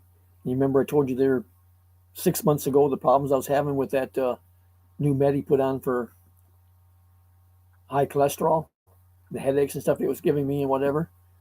I tried to talk to him today about it, discussing the idea of me not taking it anymore. And his comment was that with my blood work this time, he said my cholesterol was perfect.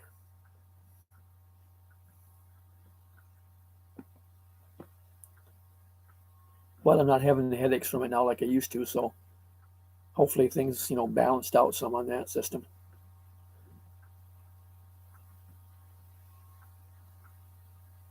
I just need to get out and be doing more than what I've been lately. Since I came off the road, I don't do as much as I used to.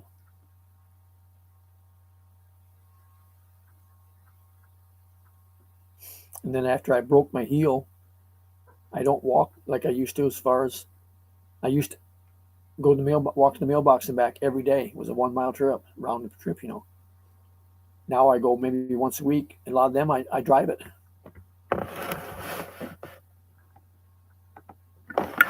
Now the lisinopril and amlodipine are both for blood pressure. The other one was, let me see if I can look it up real quick.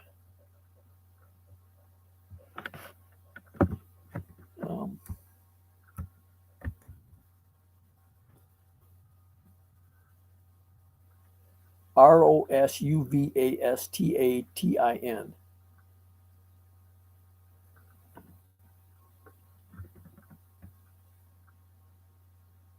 Rosuvastatin or something like that. I don't even know how to pronounce it.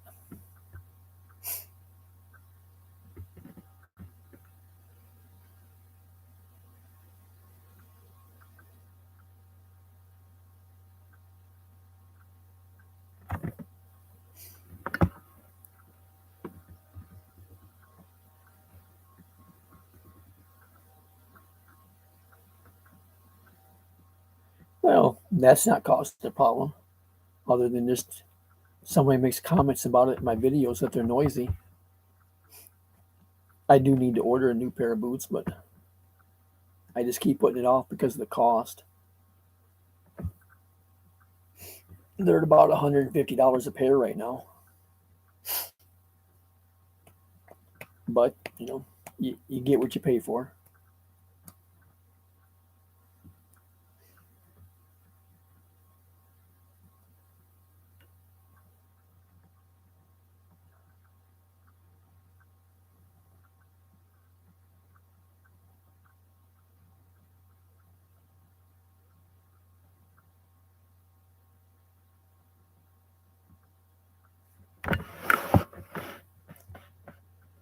Oh, hang on, Mike.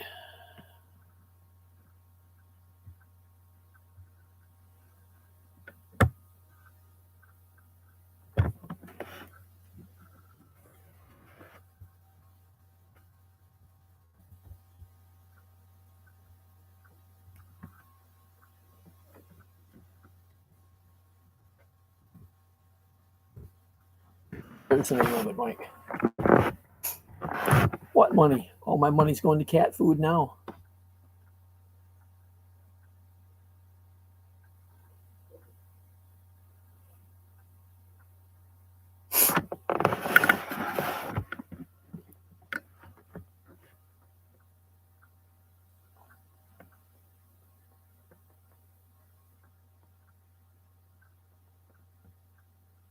Well, there's several different types of it. Just depends on the manufacturer. But the last part of the name, the statin, is the drug.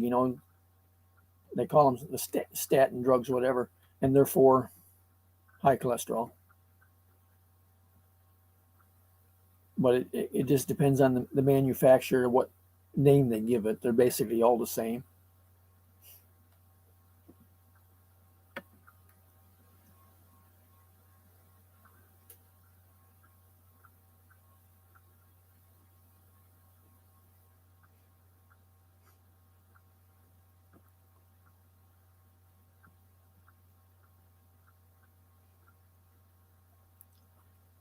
Rena, when Mike comes over in 2 weeks, he's going to bring some kitties with him for you.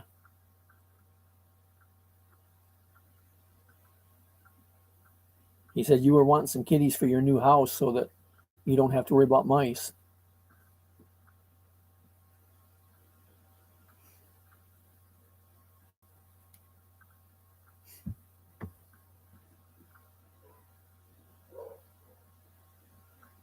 Yeah, be a cold day in hell for that, Mike.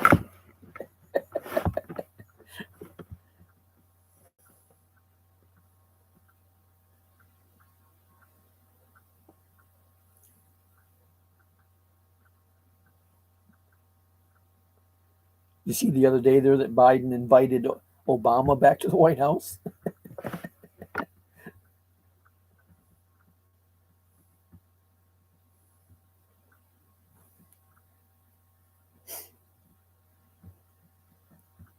I thought at first there, the way the article started off, he was going to bring him back to put him in some government position there, but it was bringing him in to celebrate uh,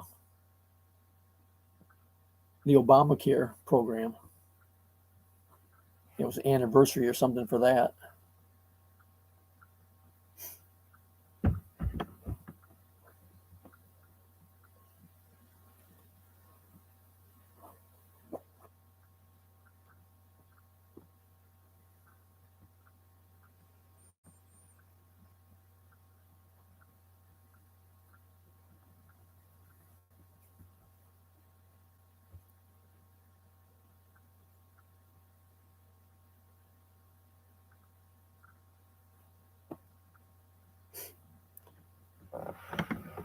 Rena, while you was out to the province there this past week or whatever, did Maureen go to Zumba every day?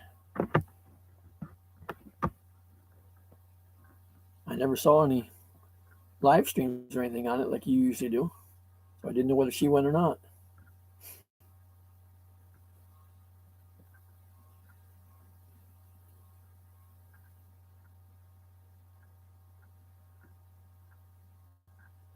Somebody's got to go and keep your place there in the Zumba crowd, so when Mike and Ken get there, they can go Zumba with you.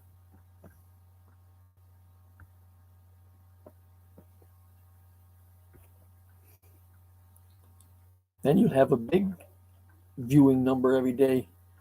Mike and Ken out there doing Zumba.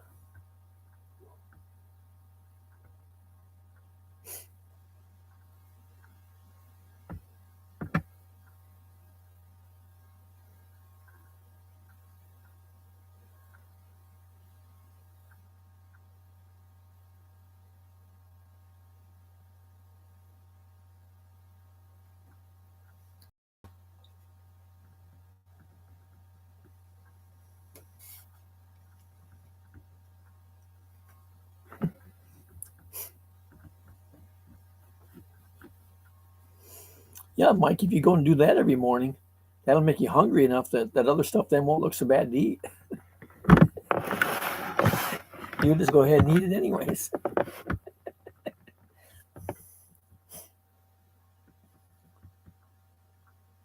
You'll be telling Rena, says, "Can I have some more fish eyes?"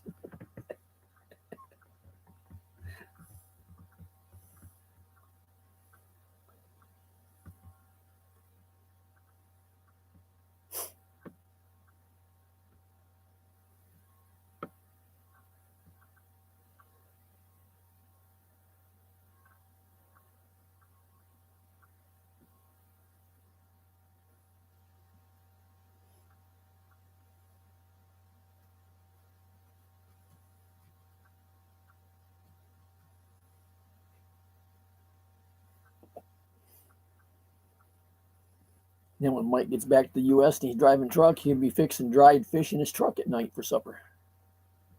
Everybody in the truck stop will know what he's fixing.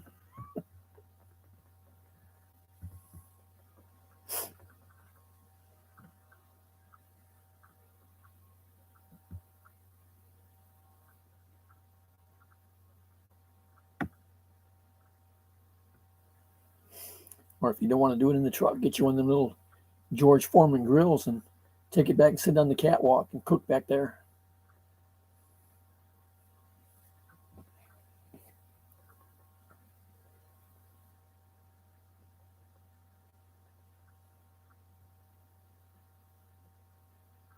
Some of the flatbed drivers do that on their flatbed.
I went to Ace Hardware after I went to Doctor's Day, going to pick up 2 gallons of their Rust Stop gloss black paint for my car hauler so I can paint it.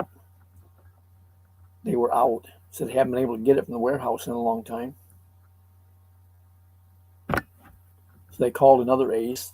They had 3 of them, so I drove down there and picked up 2 of them from them. But the first one I went to, it's like half your stuff, like Walmart and whatever. They can't get the supplies shipped into them because the warehouse is out.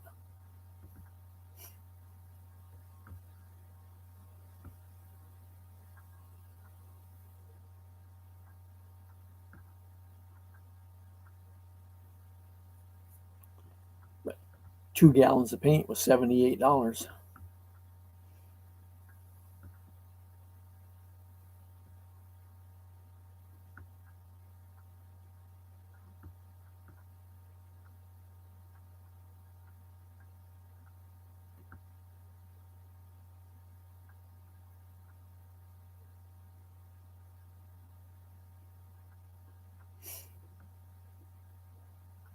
Yep, $78 and change for 2 gallons of Rust Stop, which that's Ace's equivalent to Rust-Oleum paint.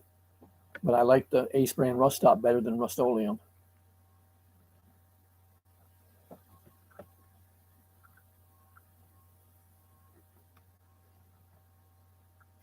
It's also about $3 a gallon cheaper than Rust-Oleum.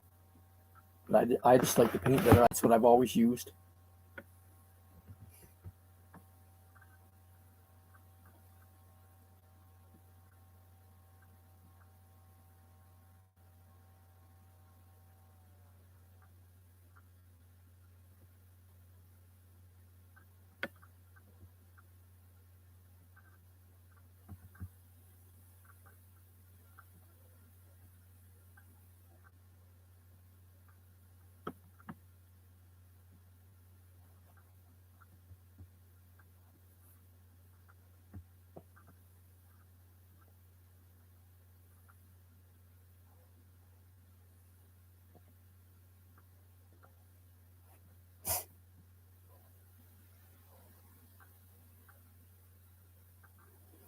Okay, Jay, talk with you later. You have a good night. I'll probably end this before too long. It's been almost 2 hours.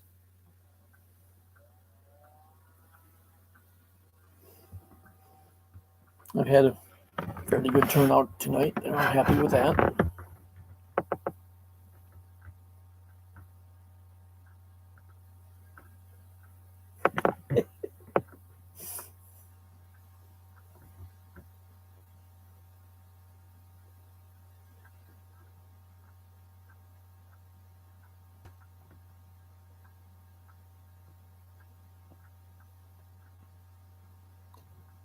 I mean, it's only 10:21. It's not time for lunch yet. You probably haven't even had breakfast yet. And I'll bet you're still running around in your pajamas.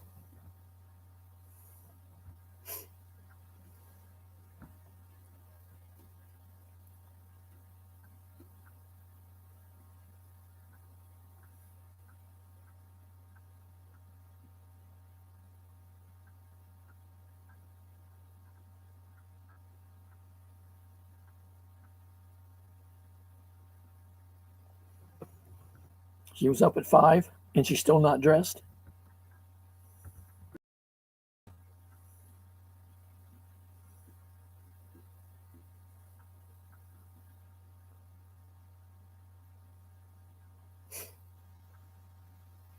I mean, I thought she did a live stream a while ago with her and Maureen were out walking the street.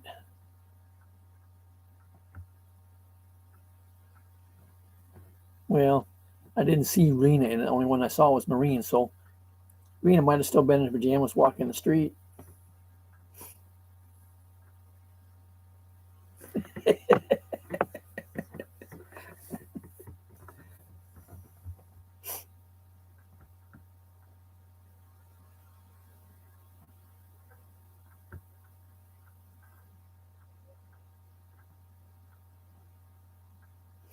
Well, that wouldn't be the first time I've seen her do that.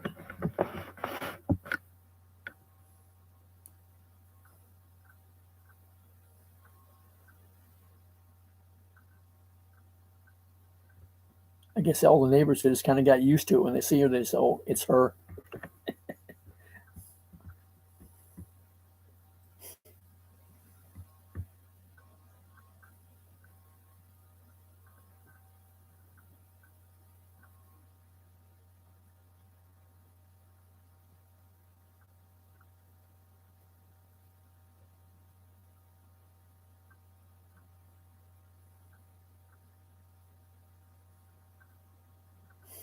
Mike, are you at home now, or are you still on the road?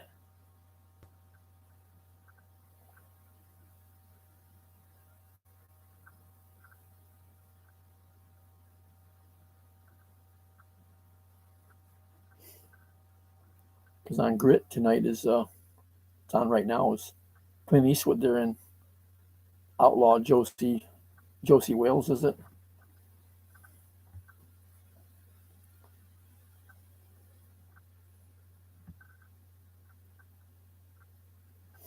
Oh, okay.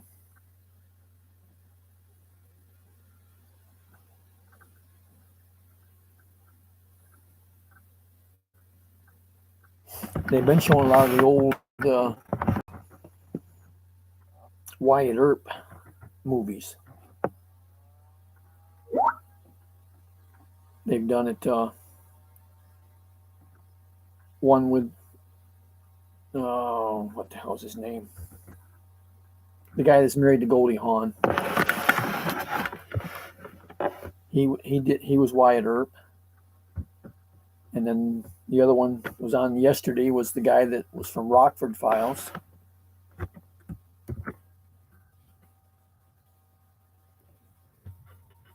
And they've had a couple others. I can't remember who was in them.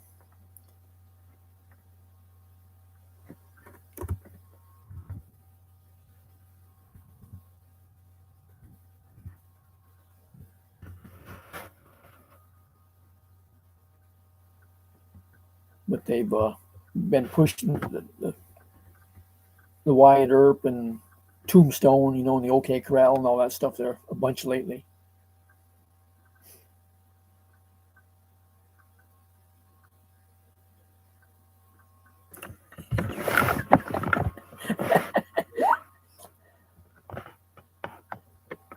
Looks like you're in trouble, Mike.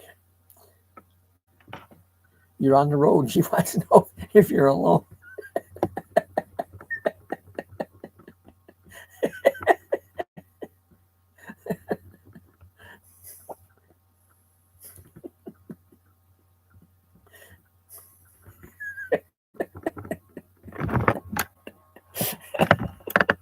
That's funny.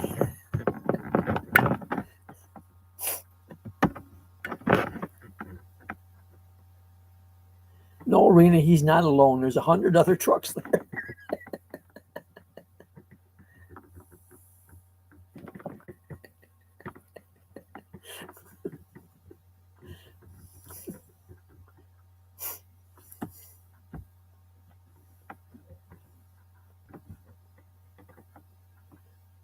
Mike, I guess you got to go out and wander around the truck stop so you can introduce each one of them other drivers to Rena so she knows who you're with.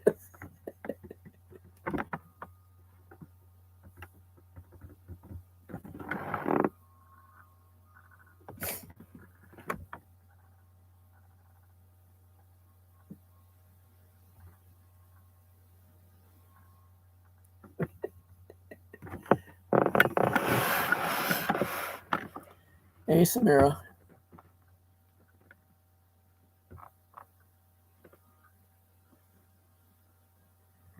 Let's see, it's Friday there.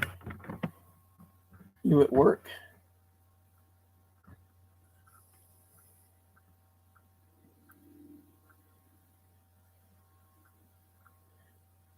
Seemed late for break time, early for lunch.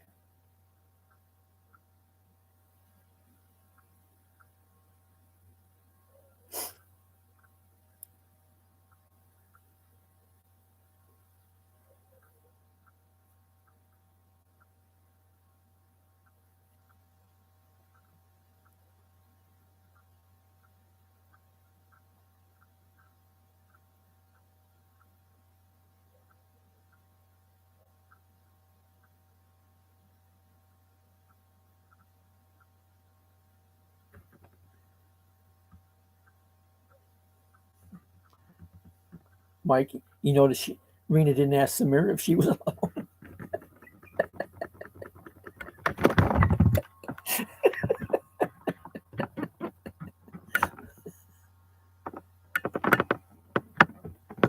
Hey, Crystal. How are you today?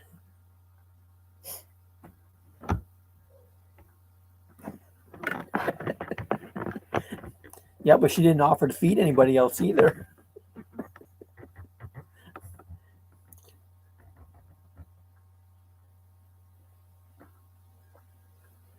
Rena's going to sit there and eat all that eggplant all by herself.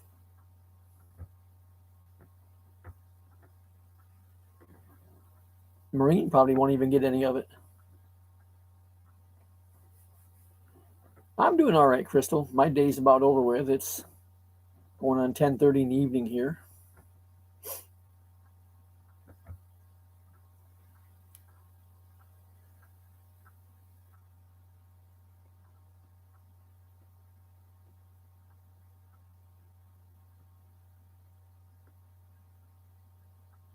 That sounds like a good combination. Rice and eggplant.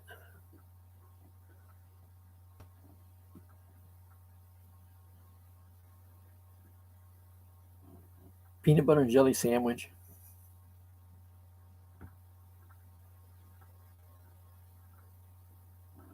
Hour behind me, your central time zone then.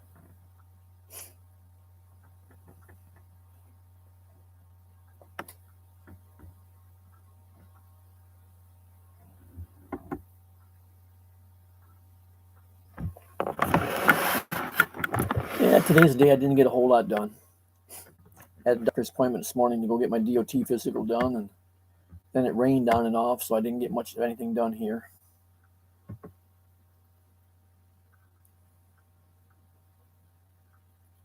Just went and spent money while I was out today.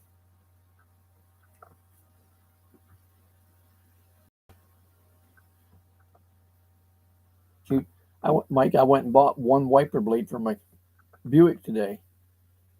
Those damn things are gotten expensive. $30 for one wiper blade.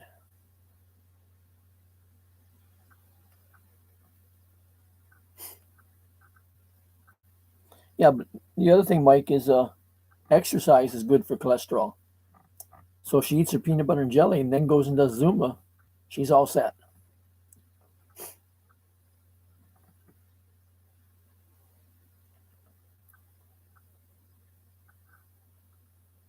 And that'll be cheaper than going and having that steak and stuff he normally does.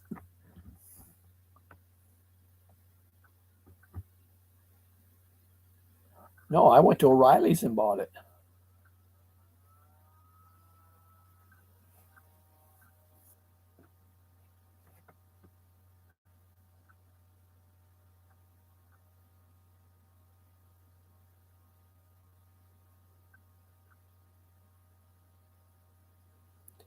And the wiper blade for my Buick, they're 24 inches long, and they're long ones. And you can't buy just the refills anymore. You have to buy the whole piece.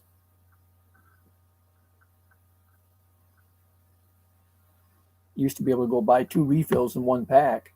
It didn't cost as much as this.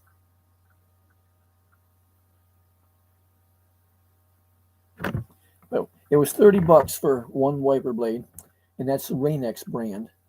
They had the Bosch brand there, but it was $36, I think.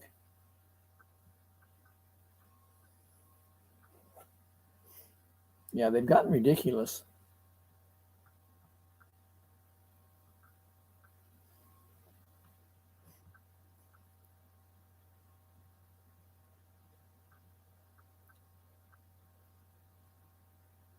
Yeah, it's getting ridiculous, Mike.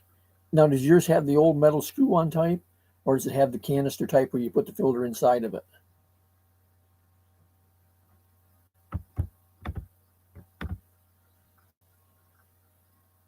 Neighbor across the road, he's driving a new Peterbilt, and all the filters on it, you unscrew the glass bowl and put the filter inside of it and put it back together. Filter's a whole lot cheaper, but the original unit to put it all when they build it cost a lot more.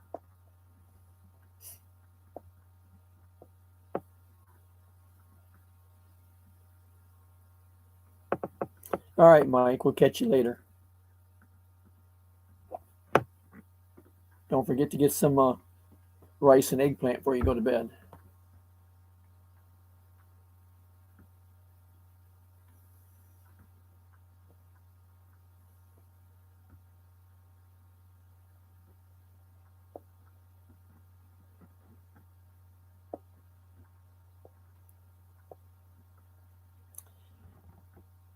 Well, first of all, I've never have cared much for shopping, but I don't buy anything more than I have to. I don't even like going grocery shopping.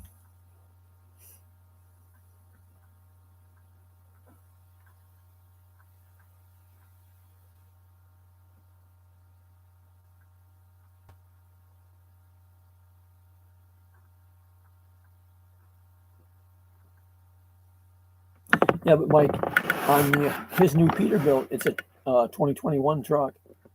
Even the fuel filter is like the water separator. It's got the glass bowl that you take apart and put the filter inside of it.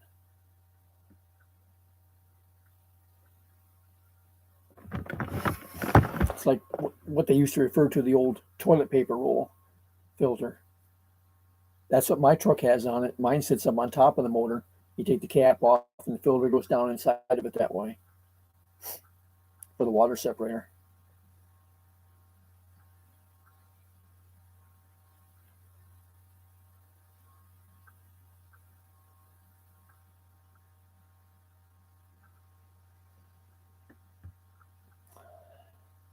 I think so, but I'm not sure.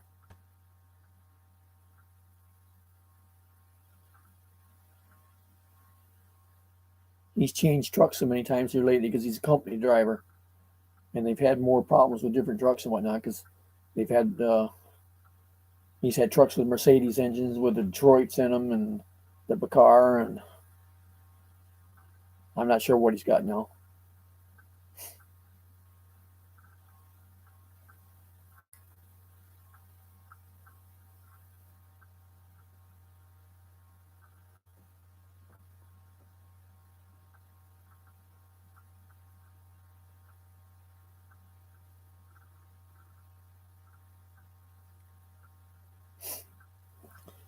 Let's say that may very well be the engine he's got. I don't remember. Catch you later.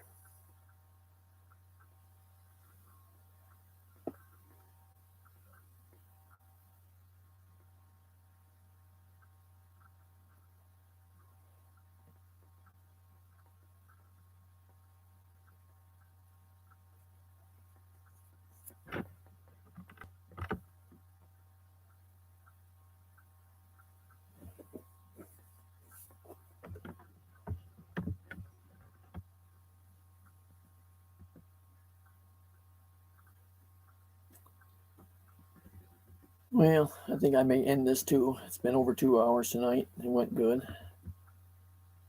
I'm glad everybody that came in, stopped by. Conversation's been good tonight.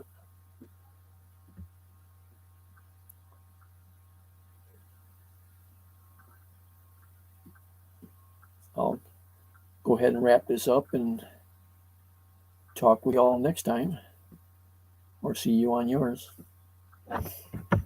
Everybody have a good night or a good day. Catch you all later.